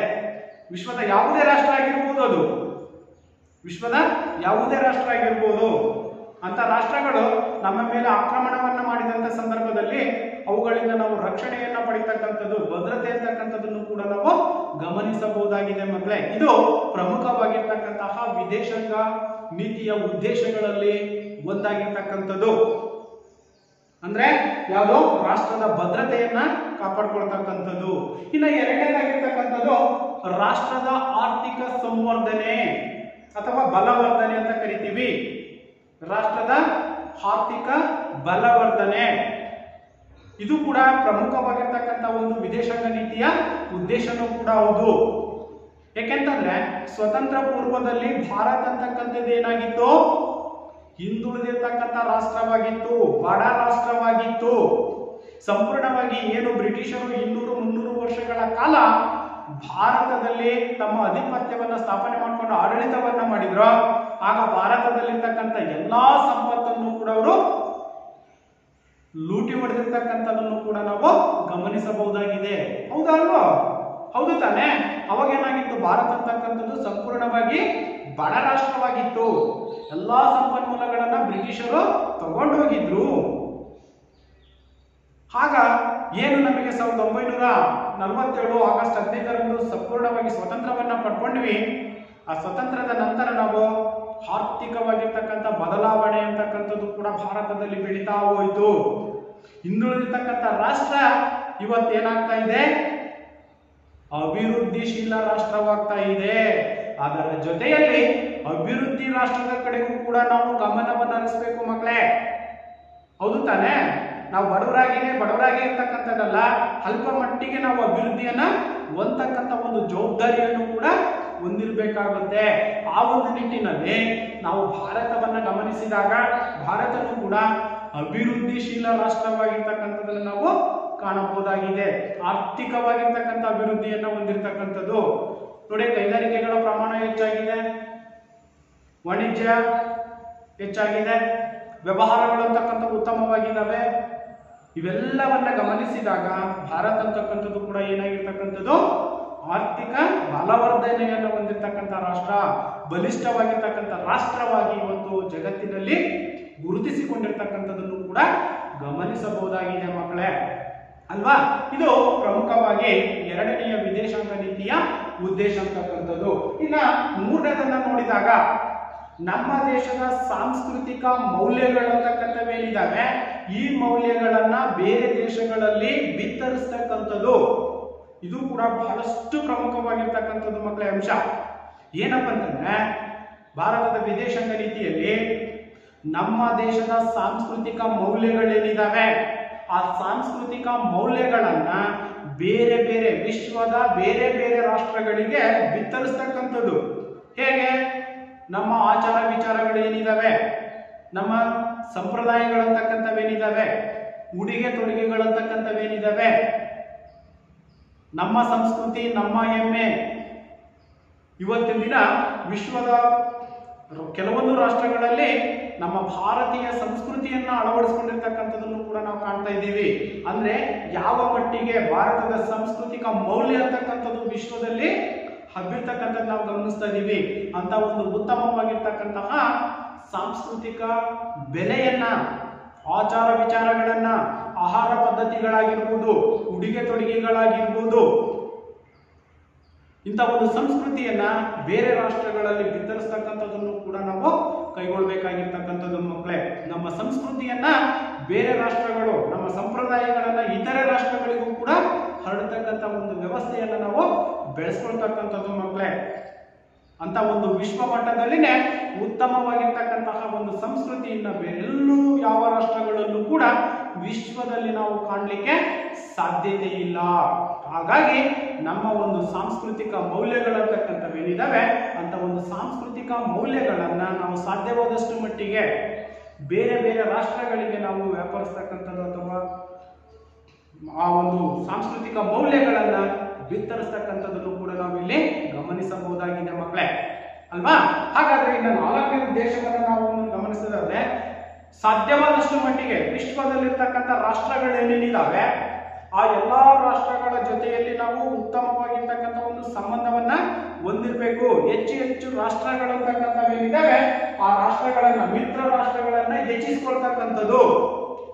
ಸಾಧ್ಯವಾದಷ್ಟು ಎಷ್ಟು ಸಾಧ್ಯನೋ ಅಷ್ಟು ವಿಶ್ವಾಸಕ್ಕೆ ತಗೊಳ್ತಕ್ಕಂಥದ್ದು, ವಿಶ್ವದಲ್ಲಿರ್ತಕ್ಕಂಥ ರಾಷ್ಟ್ರಗಳನ್ನ ವಿಶ್ವಾಸಕ್ಕೆ ತೆಗೆದುಕೊಳ್ತಕ್ಕಂಥದ್ದು, ಮಿತ್ರ ರಾಷ್ಟ್ರಗಳನ್ನಾಗಿ ಮಾಡ್ಕೊಳ್ತಕ್ಕಂಥದ್ದು, ಉತ್ತಮವಾಗಿರ್ತಕ್ಕಂಥ ಸ್ನೇಹ ಸಂಬಂಧವನ್ನ ನಾವು ಬೇರೆ ರಾಷ್ಟ್ರಗಳ ಜೊತೆಯಲ್ಲಿ ಬೆಳೆಸ್ತಕ್ಕಂಥದ್ದು. ಹಾಗೇನಾಗುತ್ತೆ, ನಮಗೆ ಬೇಕಾಗಿರ್ತಕ್ಕಂಥ ವಸ್ತುಗಳನ್ನ ಅವರಿಗೆ ನಾವು ಮಾರಾಟವನ್ನ ಮಾಡ್ಬೋದು, ನಮಗೆ ಬೇಕಾಗಿರ್ತಕ್ಕಂಥ ವಸ್ತುಗಳನ್ನ ನಾವು ಆ ರಾಷ್ಟ್ರಗಳಿಂದ ಅಥವಾ ಸಹಾಯವನ್ನು ಕೂಡ ಯಾವುದೇ ರೀತಿಯಾಗಿರ್ತಕ್ಕಂಥದ್ದಾಗಿರ್ಬೋದು, ಭದ್ರತೆಯ ದೃಷ್ಟಿಯಿಂದ ಆಗಿರ್ಬೋದು, ದೇಶದ ರಕ್ಷಣೆಯ ದೃಷ್ಟಿಯಿಂದ ಆಗಿರ್ಬೋದು, ಆರ್ಥಿಕವಾಗಿರ್ತಕ್ಕಂಥದ್ದಾಗಿರ್ಬೋದು, ಇನ್ನಿತರ ಹಲವಾರು ಅಂಶಗಳಂತಕ್ಕಂಥವೇನಿದಾವೆ ಅಂತ ಒಂದು ಸಮಸ್ಯೆಗಳು ಬಂದಂತ ಸಂದರ್ಭದಲ್ಲಿ ಬೇರೆ ರಾಷ್ಟ್ರಗಳನ್ನು ನಾವು ಹೆಚ್ಚಿಸಿಕೊಂಡಂತ ಸಂದರ್ಭದಲ್ಲಿ ಅವು ನಮಗೆ ಸಹಾಯಕ್ಕೆ ಧಾವಿಸ್ತಕ್ಕಂಥ ಒಂದು ಅಂಶವನ್ನು ಕೂಡ ನಾವಿಲ್ಲಿ ಗಮನಿಸಬೇಕಾಗುತ್ತೆ ಮಕ್ಕಳೇ, ಅಲ್ವಾ? ಇಂಥ ಒಂದು ಉದಾಹರಣೆಗಳು ಸಾಕಷ್ಟನ್ನು ಕೂಡ ನಾವು ಗಮನಿಸಬಹುದಾಗಿದೆ. ಸಾಧ್ಯವಾದಷ್ಟು ಮಟ್ಟಿಗೆ ಶತ್ರು ರಾಷ್ಟ್ರಗಳಂತಕ್ಕಂಥವೇನಿದಾವೆ ಅಂತ ರಾಷ್ಟ್ರಗಳನ್ನ ಹತ್ತಿಕ್ಕತಕ್ಕಂಥದ್ದು, ಮಿತ್ರ ರಾಷ್ಟ್ರಗಳನ್ನ, ವಿಶ್ವದಲ್ಲಿರ್ತಕ್ಕಂಥ ಮಿತ್ರ ರಾಷ್ಟ್ರಗಳು ಅಥವಾ ಸಾಧ್ಯವಾದಷ್ಟು ಮಟ್ಟಿಗೆ ಮಿತ್ರ ರಾಷ್ಟ್ರಗಳನ್ನಾಗಿ ಹೆಚ್ಚಿಸಿಕೊಳ್ತಕ್ಕಂಥದ್ದು. ಇನ್ನು ಶತ್ರು ರಾಷ್ಟ್ರಗಳು, ನಮಗೆ ಆಗದೇ ಇರ್ತಕ್ಕಂಥವೇನಿದಾವೆ ಅಂತಹ ಒಂದು ರಾಷ್ಟ್ರಗಳನ್ನ ಹತ್ತಿಕ್ಕತಕ್ಕಂಥ ಒಂದು ವ್ಯವಸ್ಥೆಯನ್ನು ಕೂಡ ನಾವು ಮಾಡ್ಕೋಬೇಕಾಗುತ್ತೆ ಮಕ್ಕಳೇ. ಇದೇ ಪ್ರಮುಖವಾಗಿರ್ತಕ್ಕಂತಹ ವಿದೇಶಾಂಗ ನೀತಿಯ ಮತ್ತೊಂದು ಉದ್ದೇಶವಾಗಿರ್ತಕ್ಕಂಥದ್ದು. ನೋಡಿ, ಮಿತ್ರ ರಾಷ್ಟ್ರಗಳನ್ನ ಹೆಚ್ಚಿಸ್ಕೊಳ್ಬೇಕು, ಶತ್ರು ರಾಷ್ಟ್ರಗಳಂತಕ್ಕಂಥವೇನಿದಾವೆ ಅಂತ ಒಂದು ಶತ್ರು ರಾಷ್ಟ್ರಗಳನ್ನ ಹತ್ತಿಕ್ಕತಕ್ಕಂಥ ಒಂದು ವ್ಯವಸ್ಥೆಯನ್ನ ನಾವು ಮಾಡ್ಕೋಬೇಕಾಗುತ್ತೆ ಮಕ್ಕಳೇ. ಇದಕ್ಕೆ ಸಂಬಂಧಪಟ್ಟಂತೆ ಪಾಕಿಸ್ತಾನನು ಕೂಡ ಭಾರತದ ಜೊತೆಯಲ್ಲಿ ಇರ್ತಕ್ಕಂಥದ್ದು ಒಂದೇ ರಾಷ್ಟ್ರವಾಗಿತ್ತು, ಆದರೆ ಇಬ್ಬಾಗವಾದಂತಹ ಸಂದರ್ಭದಲ್ಲಿ ಅದು ನಮಗೆ ಶತ್ರು ರಾಷ್ಟ್ರವಾಗಿ ಪರಿಣಮಿಸಿರ್ತಕ್ಕಂಥದ್ದನ್ನು ಕೂಡ ನಾವು ಇಲ್ಲಿ ಗಮನಿಸಬಹುದು. ಇನ್ನು ಚೀನಾನು ಕೂಡ ಉತ್ತಮವಾಗಿರ್ತಕ್ಕಂಥ ಬಾಂಧವ್ಯವನ್ನು ಹೊಂದಿದ್ರು ಕೂಡ ಪದೇ ಪದೇ ಅವಾಗವಾಗ ಕೆಲವೊಂದು ವಿಚಾರಗಳಿಗೆ ಸಂಬಂಧಪಟ್ಟಂತೆ ಉಂಟಾಗ್ತಕ್ಕಂಥ ಘರ್ಷಣೆಯನ್ನು ಕೂಡ ನಾವು ಇಲ್ಲಿ ಗಮನಿಸಬಹುದಾಗಿದೆ. ಇಂತಹ ರಾಷ್ಟ್ರಗಳಂತಕ್ಕಂಥವೇನಿದಾವೆ ಇಂಥ ರಾಷ್ಟ್ರಗಳನ್ನ ನಾವು ಹತ್ತಿಕ್ಕತಕ್ಕಂಥದ್ದು, ಉತ್ತಮವಾಗಿ ನಮಗೆ ಸಹಾಯವನ್ನ ಮಾಡ್ತಕ್ಕಂಥ ರಾಷ್ಟ್ರಗಳೇನಿದ್ದಾವೆ ಅವುಗಳ ಜೊತೆಯಲ್ಲಿ ಒಂದು ಉತ್ತಮವಾಗಿರ್ತಕ್ಕಂಥ ಬಾಂಧವ್ಯವನ್ನು ಕೂಡ ನಾವು ವಿದೇಶಾಂಗ ನೀತಿಯಲ್ಲಿ ಗಮನಿಸಬೇಕಾಗುತ್ತೆ ಮಕ್ಕಳೇ. ಅರ್ಥ ಆಯ್ತಲ್ವಾ? ಇನ್ನು ಕೊನೆಯದಾಗಿರ್ತಕ್ಕಂಥದ್ದು ವಿಶ್ವ ಶಾಂತಿ ಹಾಗೂ ಸಹಬಾಳ್ವೆಯನ್ನ ಸಾಧಿಸ್ತಕ್ಕಂಥದ್ದು. ಏನು ವಿಶ್ವ ಶಾಂತಿ ಅಂದ್ರೆ? ವಿಶ್ವ ಅಂತಕ್ಕಂಥದ್ದೇನಿದೆ ಅದೆಲ್ಲದೂ ಕೂಡ ಒಂದು ಕುಟುಂಬ ಇದ್ದಾಗೆ. ನಾವೆಲ್ಲ ವರ್ಲ್ಡ್ ಫ್ಯಾಮಿಲಿ ಅಂತ ನಾವೇನ್ ಕರಿತೀವಿ. ಪ್ರತಿಯೊಂದು ರಾಷ್ಟ್ರಗಳು ಕೂಡ ಶಾಂತಿಯಿಂದ ಇರಬೇಕು, ಸಹಬಾಳ್ವೆಯನ್ನ ಹೊಂದಿರಬೇಕು, ನಾವೆಲ್ಲರೂ ಒಂದೇ ಅಂತಕ್ಕಂಥ ಮನೋಭಾವನೆ ಇರಬೇಕು. ಯಾವುದೇ ರೀತಿಯಾಗಿರ್ತಕ್ಕಂಥ ಅಶಾಂತಿಗೆ ಇಲ್ಲಿ ಆದ್ಯತೆಯನ್ನ ಕೊಡಬಾರದು. ನಾವೆಲ್ಲರೂ ಒಂದೇ ಕುಟುಂಬದವರು ಅನ್ನೋ ಭಾವನೆ ಅಂತಕ್ಕಂಥದ್ದು ಪ್ರತಿಯೊಂದು ರಾಷ್ಟ್ರಗಳಲ್ಲೂ ಕೂಡ ಇದು ಬೆಳೆದಾಗ ಉತ್ತಮವಾಗಿರ್ತಕ್ಕಂಥ ಒಂದು ಕುಟುಂಬ ಅಂದ್ರೆ ಪ್ರಪಂಚವನ್ನು ನಾವು ಕಾಣಲಿಕ್ಕೆ ಸಾಧ್ಯತೆ ಇದೆ. ಹಾಗಾಗಿ ಭಾರತ ಅಂತಕ್ಕಂಥದ್ದು ಶಾಂತಿ ಪ್ರಿಯ ರಾಷ್ಟ್ರವಾಗಿರುವುದರಿಂದ ಎಲ್ಲಾ ರಾಷ್ಟ್ರಗಳ ಜೊತೆನೂ ಕೂಡ ಉತ್ತಮವಾಗಿರ್ತಕ್ಕಂತಹ ಸಹ ಸಂಬಂಧವನ್ನ ಹೊಂದತಕ್ಕಂಥದನ್ನ ಬಯಸ್ತಕ್ಕಂಥದ್ದು, ಪ್ರತಿಯೊಂದು ರಾಷ್ಟ್ರಗಳಲ್ಲೂ ಶಾಂತಿ ಅಂತಕ್ಕಂಥದ್ದು ನೆಲೆಸಬೇಕನ್ನೋದೇ ಪ್ರಮುಖವಾಗಿರ್ತಕ್ಕಂಥ ಒಂದು ಧೋರಣೆಯಾಗಿರ್ತಕ್ಕಂಥದ್ದು ಯಾವುದು ಭಾರತದ್ದು. ಇಷ್ಟು ಪ್ರಮುಖವಾಗಿರ್ತಕ್ಕಂತಹ ಭಾರತದ ವಿದೇಶಾಂಗ ನೀತಿಯ ಉದ್ದೇಶಗಳು. ಭಾರತದ ವಿದೇಶಾಂಗ ನೀತಿಯ ಉದ್ದೇಶಗಳು ಮಕ್ಕಳೇ ಅರ್ಥ ಆಯ್ತಲ್ವಾ? ಯಾವ್ಯಾವ? ರಾಷ್ಟ್ರದ ಭದ್ರತೆಯನ್ನು ಹೆಚ್ಚಿಸ್ಕೊಳ್ತಕ್ಕಂಥದ್ದು, ರಾಷ್ಟ್ರದ ಆರ್ಥಿಕ ಬಲವರ್ಧನೆಯನ್ನ ಮಾಡ್ಕೊಳ್ತಕ್ಕಂಥದ್ದು, ಹಾಗೇನೆ ನಮ್ಮ ದೇಶದ ಸಾಂಸ್ಕೃತಿಕ ಮೌಲ್ಯಗಳನ್ನ ಬೇರೆ ದೇಶಗಳಲ್ಲಿ ವಿತರಿಸ್ತಕ್ಕಂಥದ್ದು, ಹಾಗೇನೆ ಮಿತ್ರ ರಾಷ್ಟ್ರಗಳನ್ನ ಹೆಚ್ಚಿಸ್ಕೊಳ್ತಕ್ಕಂಥದ್ದು, ಶತ್ರು ರಾಷ್ಟ್ರಗಳನ್ನ ಹತ್ತಿಕ್ಕತಕ್ಕಂಥದ್ದು, ಹಾಗೇನೆ ವಿಶ್ವದ ರಾಷ್ಟ್ರಗಳಲ್ಲಿ ಶಾಂತಿ ಮತ್ತು ಸಹಬಾಳ್ವೆಗೂ ಕೂಡ ಆದ್ಯತೆಯನ್ನ ನೀಡತಕ್ಕಂಥದ್ದು. ಇವು ಪ್ರಮುಖವಾಗಿರ್ತಕ್ಕಂತಹ ವಿದೇಶಾಂಗ ನೀತಿಯ ಉದ್ದೇಶಗಳು. ಅರ್ಥ ಆಯ್ತಲ್ವಾ? ಹಾಗಾದ್ರೆ ನೆಕ್ಸ್ಟ್ ನಾವು ನೋಡೋದಾದ್ರೆ ವಿದೇಶಾಂಗ ನೀತಿಯ ಮೂಲಾಂಶಗಳು. ವಿದೇಶಾಂಗ ನೀತಿಯ ಮೂಲಾಂಶಗಳು. ಹಾಗಾದ್ರೆ ಯಾವ್ಯಾವ ಮೂಲಾಂಶಗಳನ್ನ ನಾವು ಇಲ್ಲಿ ಗಮನಿಸಬಹುದಾಗಿದೆ? ವಿದೇಶಾಂಗ ನೀತಿಯ ಮೂಲಾಂಶಗಳನ್ನು ನಾವು ಗಮನಿಸಿದಾಗ ಓಕೆ ನೋಡೋಣ. 5 ಪ್ರಮುಖವಾಗಿರ್ತಕ್ಕಂತಹ ವಿದೇಶಾಂಗ ನೀತಿಯ ಮೂಲಾಂಶಗಳನ್ನು ನಾವು ನೋಡಬಹುದಾಗಿದೆ. ಒಂದನೇದಾಗಿರ್ತಕ್ಕಂಥದ್ದು ಪಂಚಶೀಲ ತತ್ವಗಳು. ಮೊದಲೇದು ಪಂಚಶೀಲ ತತ್ವಗಳು, ಎರಡನೇದಾಗಿರ್ತಕ್ಕಂಥದ್ದು ಅಲಿಪ್ತ ನೀತಿ, ಇನ್ನು ಮೂರನೇದಾಗಿರ್ತಕ್ಕಂಥದ್ದು ಯಾವುದು ವಸಾಹತುಶಾಹಿತ್ವ ನೀತಿ, ಹಾಗೇನೆ ವರ್ಣಭೇದ ನೀತಿ, ಹಾಗೆ ಇನ್ನು ಕೊನೆಯದಾಗಿರ್ತಕ್ಕಂಥದ್ದು ನಿಶಸ್ತ್ರೀಕರಣ. ಇವು ಪ್ರಮುಖವಾಗಿರ್ತಕ್ಕಂತಹ ವಿದೇಶಾಂಗ ನೀತಿಯ ಮೂಲಾಂಶಗಳು. ನೋಡೋಣ ಇನ್ನೊಂದ್ಸರಿ. ಪಂಚಶೀಲ ತತ್ವಗಳು, ಅಲಿಪ್ತ ನೀತಿ, ವಸಾಹತುಶಾಹಿತ್ವ ವಿರೋಧಿ, ಹಾಗೇನೆ ನಿಶಸ್ತ್ರೀಕರಣ, ಹಾಗೇನೆ ವರ್ಣಭೇದ ನೀತಿಗೆ ವಿರೋಧ. ಇವು ಪ್ರಮುಖವಾಗಿರ್ತಕ್ಕಂತಹ 5 ವಿದೇಶಾಂಗ ನೀತಿಯ ಮೂಲಾಂಶಗಳು ಮಕ್ಕಳೇ. ಹಾಗಾದ್ರೆ ಇವುಗಳನ್ನ ಸಂಕ್ಷಿಪ್ತವಾಗಿ ನಾವು ಗಮನಿಸೋದಾದ್ರೆ ಒಂದೊಂದಾಗಿ ನೋಡ್ತಾ ಹೋಗೋಣ. ಮೊದಲಾಗಿರ್ತಕ್ಕಂಥದ್ದು ಪಂಚಶೀಲ ತತ್ವಗಳು. ಪಂಚ ಅಂತಂದ್ರೆ 5 ಪ್ರಮುಖವಾಗಿರ್ತಕ್ಕಂತಹ ಅಂಶಗಳನ್ನ ಒಳಗೊಂಡಿರ್ತಕ್ಕಂಥದ್ದೇನಿದೆ ಇದನ್ನೇ ನಾವೇನಂತ ಕರಿತೀವಿ? ಪಂಚಶೀಲ ತತ್ವಗಳು ಅಂತ ಕರಿತೀವಿ ಅಲ್ವಾ? ಪಂಚಶೀಲ ತತ್ವಗಳು ಎಂಬುದಾಗಿ ಕರೆಯಲಾಗುತ್ತೆ. ನೋಡಿ ಇಲ್ಲಿ ಪಂಚಶೀಲ ತತ್ವಗಳು ವಿಶ್ವದ ಎಲ್ಲಾ ರಾಷ್ಟ್ರಗಳ ಜೊತೆ ಪರಸ್ಪರವಾಗಿರ್ತಕ್ಕಂತಹ ಸಹಕಾರ ಸಂಬಂಧವನ್ನ ಹೊಂದಿರತಕ್ಕಂಥದ್ದು. ಪಂಚಶೀಲ ತತ್ವಗಳ ಪ್ರಮುಖವಾಗಿರ್ತಕ್ಕಂಥ ಅಂಶವನ್ನ ನಾವು ಗಮನಿಸಿದಾಗ ವಿಶ್ವದ ಎಲ್ಲಾ ರಾಷ್ಟ್ರಗಳು ಅಂತಕ್ಕಂಥವೇನಿದ್ದಾವೆ ಎಲ್ಲಾ ರಾಷ್ಟ್ರಗಳ ಜೊತೆಯಲ್ಲಿ ಒಂದು ಉತ್ತಮವಾಗಿರ್ತಕ್ಕಂತಹ ಸಹ ಸಂಬಂಧವನ್ನ, ಸಹಕಾರದ ಮನೋಭಾವನೆಯನ್ನ ಹೊಂದಿರ್ತಕ್ಕಂಥದ್ದು. ಅರ್ಥ ಆಯ್ತಲ್ವಾ? ಹಾಗೇನೆ ಹೀಗಾಗಿ 1954 ಜೂನ್ ನಲ್ಲಿ ಚೀನಾ ಮತ್ತು ಭಾರತ ಅಂತಕ್ಕಂಥದ್ದೇನಿದೆ ಈ ಒಂದು ಪಂಚಶೀಲ ತತ್ವಕ್ಕೆ ಸಹಿಯನ್ನು ಕೂಡ ಆಗಿರ್ತಕ್ಕಂಥದ್ದು ನಾವು ಗಮನಿಸಬಹುದಾಗಿದೆ. ಅಂದ್ರೆ ವಿಶ್ವ ಮಟ್ಟದಲ್ಲಿ ಭಾರತ ಮತ್ತು ಚೀನಾ ಅಂತಕ್ಕಂಥದ್ದು ಉತ್ತಮವಾಗಿರ್ತಕ್ಕಂಥ ಒಂದು ಬಾಂಧವ್ಯವನ್ನ, ಸಹಬಾಳ್ವೆಯನ್ನ ಹೊಂದಿರ್ತಕ್ಕಂಥದ್ದನ್ನು ಕೂಡ ನಾವು ಗಮನಿಸಬಹುದಾಗಿದೆ. ಹಾಗಾಗಿ ವಿಶ್ವದ ಇರ್ತಕ್ಕಂಥ ರಾಷ್ಟ್ರಗಳ ಜೊತೆಯಲ್ಲಿ ಭಾರತ ಅಂತಕ್ಕಂಥದ್ದು ಉತ್ತಮವಾಗಿರ್ತಕ್ಕಂತಹ ಸಹಕಾರ ಸಂಬಂಧವನ್ನ ಹೊಂದಿರ್ತಕ್ಕಂಥದ್ದನ್ನು ಕೂಡ ನಾವು ಎಲ್ಲಿ ಕಾಣಬಹುದಾಗಿದೆ ಮಕ್ಕಳೇ? ಪಂಚಶೀಲ ತತ್ವಗಳಲ್ಲಿ ಕಾಣಬಹುದಾಗಿದೆ ಅಲ್ವಾ? ಆ ಒಂದು ನಿಟ್ಟಿನಲ್ಲಿ ನಾವು ಗಮನಿಸೋದಾದ್ರೆ 1954 ಜೂನ್ ನಲ್ಲಿ ಭಾರತದ ಪ್ರಧಾನಿಯಾಗಿರ್ತಕ್ಕಂತಹ ನೆಹರು ಮತ್ತು ಚೀನಾದ ಪ್ರಧಾನಿಯಾಗಿರ್ತಕ್ಕಂತಹ ಚೌಹಾನ್ ಲಾಯ್ 1954ರಲ್ಲಿ ಈ ಒಂದು ಪಂಚಶೀಲ ತತ್ವಕ್ಕೆ ಸಹಿಯನ್ನ ಹಾಕಿದರು. ಸಹಕಾರದ ಮನೋಭಾವನೆ ಬಿತ್ತರಿಸತಕ್ಕಂಥ ಒಂದು ವಿಶ್ವ ಮಟ್ಟದಲ್ಲಿ ಈ ಒಂದು ಪಂಚಶೀಲ ತತ್ವಕ್ಕೆ 2 ರಾಷ್ಟ್ರಗಳಾಗಿರ್ತಕ್ಕಂಥ ಯಾವ್ಯಾವೋ ಭಾರತ ಮತ್ತು ಚೀನಾ 1954ರಲ್ಲಿ ಈ ಒಂದು ಪಂಚಶೀಲ ತತ್ವಕ್ಕೆ ಸಹಿ ಹಾಕಿದ್ರು. ಅಲ್ಲಿ ಪ್ರಮುಖ ಪಾತ್ರ ವಹಿಸಿರ್ತಕ್ಕಂಥ ನಾಯಕರು ಯಾರ್ಯಾರಪ್ಪ ಅಂತಂದ್ರೆ ಚೀನಾದ ಪ್ರಧಾನಿಯಾಗಿರ್ತಕ್ಕಂತಹ ಚೌಹಾನ್ ಲಾಯ್ ಮತ್ತು ಭಾರತದ ಪ್ರಧಾನಿಯಾಗಿರ್ತಕ್ಕಂತಹ ನೆಹರೂರವರು ಈ ಒಂದು ಪಂಚಶೀಲ ತತ್ವಕ್ಕೆ ಸಹಿಯನ್ನ ಹಾಕಿದ್ರು. ಹಾಗಾದ್ರೆ ಆ ಒಂದು ಪಂಚಶೀಲ ತತ್ವದಲ್ಲಿ ಇರ್ತಕ್ಕಂತಹ ಪ್ರಮುಖ ಅಂಶಗಳು ಏನು, ಯಾವ ಒಂದು ಉದ್ದೇಶಕ್ಕೆ ಈ ಒಂದು ಒಪ್ಪಂದಕ್ಕೆ ಭಾರತ ಮತ್ತು ಚೀನಾ ಅಂತಕ್ಕಂಥದ್ದು ಸಹಿಯನ್ನ ಹಾಕಿದ್ವು ಅನ್ನೋದು ಪ್ರಮುಖವಾಗಿರ್ತಕ್ಕಂಥದ್ದು. ಹಾಗಾದ್ರೆ ಇದರಲ್ಲಿ ನಾವು ಗಮನಿಸಿದ್ರೆ ಒಂದು ಪ್ರಾದೇಶಿಕ ಮತ್ತು ಸಾರ್ವಭೌಮತೆಗೆ ಗೌರವವನ್ನ ನೀಡತಕ್ಕಂಥದ್ದು. ಏನು ಎರಡು ರಾಷ್ಟ್ರಗಳು ಸಹಿಯನ್ನ ಹಾಕಿದ್ವು ಭಾರತ ಮತ್ತು ಚೀನಾ, ನೋಡಪ್ಪ ನಿಮ್ ತಂಟೆಗೆ ನಾವು ಬರಲ್ಲ, ನಮ್ಮ ತಂಟೆಗೆ ನೀವು ಬರಬೇಡಿ, ಸಾರ್ವಭೌಮತ್ವಕ್ಕೆ ನಮ್ಮ ರಾಷ್ಟ್ರಕ್ಕೆ ಯಾವುದೇ ಕೂಡ ಧಕ್ಕೆ ಆಗ್ತಕ್ಕಂತಹ ಒಂದು ಅಂಶಗಳು ನಡೀಬಾರದು. ಎರಡು ರಾಷ್ಟ್ರಗಳ ನಡುವೆ ನಮ್ಮದೇ ಆಗಿರ್ತಕ್ಕಂಥ ಒಂದು ವ್ಯಕ್ತಿತ್ವವನ್ನ, ನಮ್ಮದೇ ಆಗಿರ್ತಕ್ಕಂಥ ಒಂದು ಮೌಲ್ಯವನ್ನ ನಾವು ಹೊಂದಿದ್ದೀವಿ.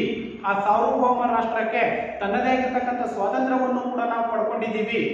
ಯಾರ ಹಸ್ತಕ್ಷೇಪ ಅಂತಕ್ಕಂಥದ್ದು ಕೂಡ ನಮಗೆ ಆಗಬಾರ್ದು.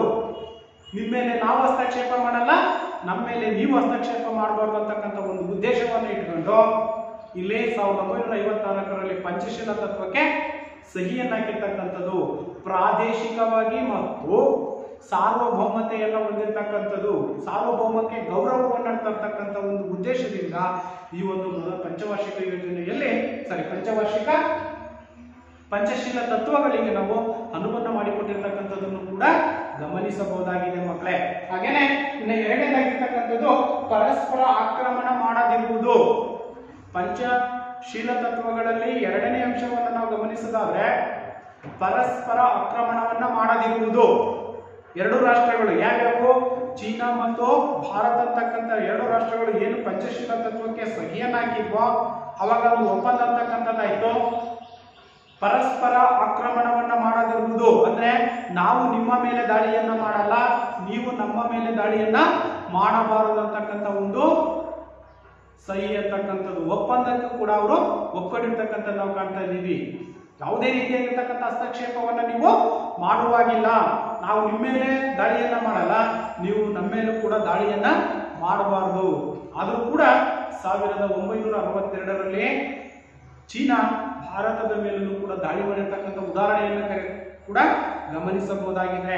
ಆದ್ರೆ 1954 ಜೂನ್ನಲ್ಲಿ ಈ ಒಂದು ಪಂಚಶೀಲ ತತ್ವಕ್ಕೆ ಸಹಿಯಾಗಿರ್ತಕ್ಕಂಥದ್ದನ್ನು ಕೂಡ ನಾವಲ್ಲಿ ಗಮನಿಸಬಹುದಾಗಿದೆ. ಈ ರೀತಿಯಾಗಿರ್ತಕ್ಕಂತಹ ಎರಡನೆಯ ಈ ಒಂದು ಪಂಚಶೀಲ ತತ್ವಗಳಲ್ಲಿ ಎರಡನೇ ಅಂಶವನ್ನು ನಾವು ಗಮನಿಸಿದೀವಿ. ಇನ್ನ ಮೂರನೇದಾಗಿರ್ತಕ್ಕಂಥ ಅಂಶ ಏನಪ್ಪಾ ಅಂತಂದ್ರೆ ಆಂತರಿಕ ವ್ಯವಹಾರದಲ್ಲಿ ಹಸ್ತಕ್ಷೇಪವನ್ನ ಮಾಡುವಾಗಿಲ್ಲ. ಆಂತರಿಕವಾಗಿರ್ತಕ್ಕಂತಹ ವ್ಯವಹಾರದಲ್ಲಿ ಯಾರು ಕೂಡ ಹಸ್ತಕ್ಷೇಪವನ್ನ ಮಾಡುವಂತಿಲ್ಲ. ನಮ್ಮದೇ ಆಗಿರ್ತಕ್ಕಂತಹ ಒಂದು ಆಡಳಿತ ನಿಯಮಗಳಂತಕ್ಕಂಥವಿದಾವೆ, ನಮ್ಮದೇ ಆಗಿರ್ತಕ್ಕಂಥ ವ್ಯವಹಾರಗಳಂತಕ್ಕಂಥವಿದಾವೆ. ಅಂತ ವ್ಯವಹಾರಗಳಲ್ಲಿ ನೀವು ಹಸ್ತಕ್ಷೇಪವನ್ನ ಮಾಡುವಾಗಿಲ್ಲ.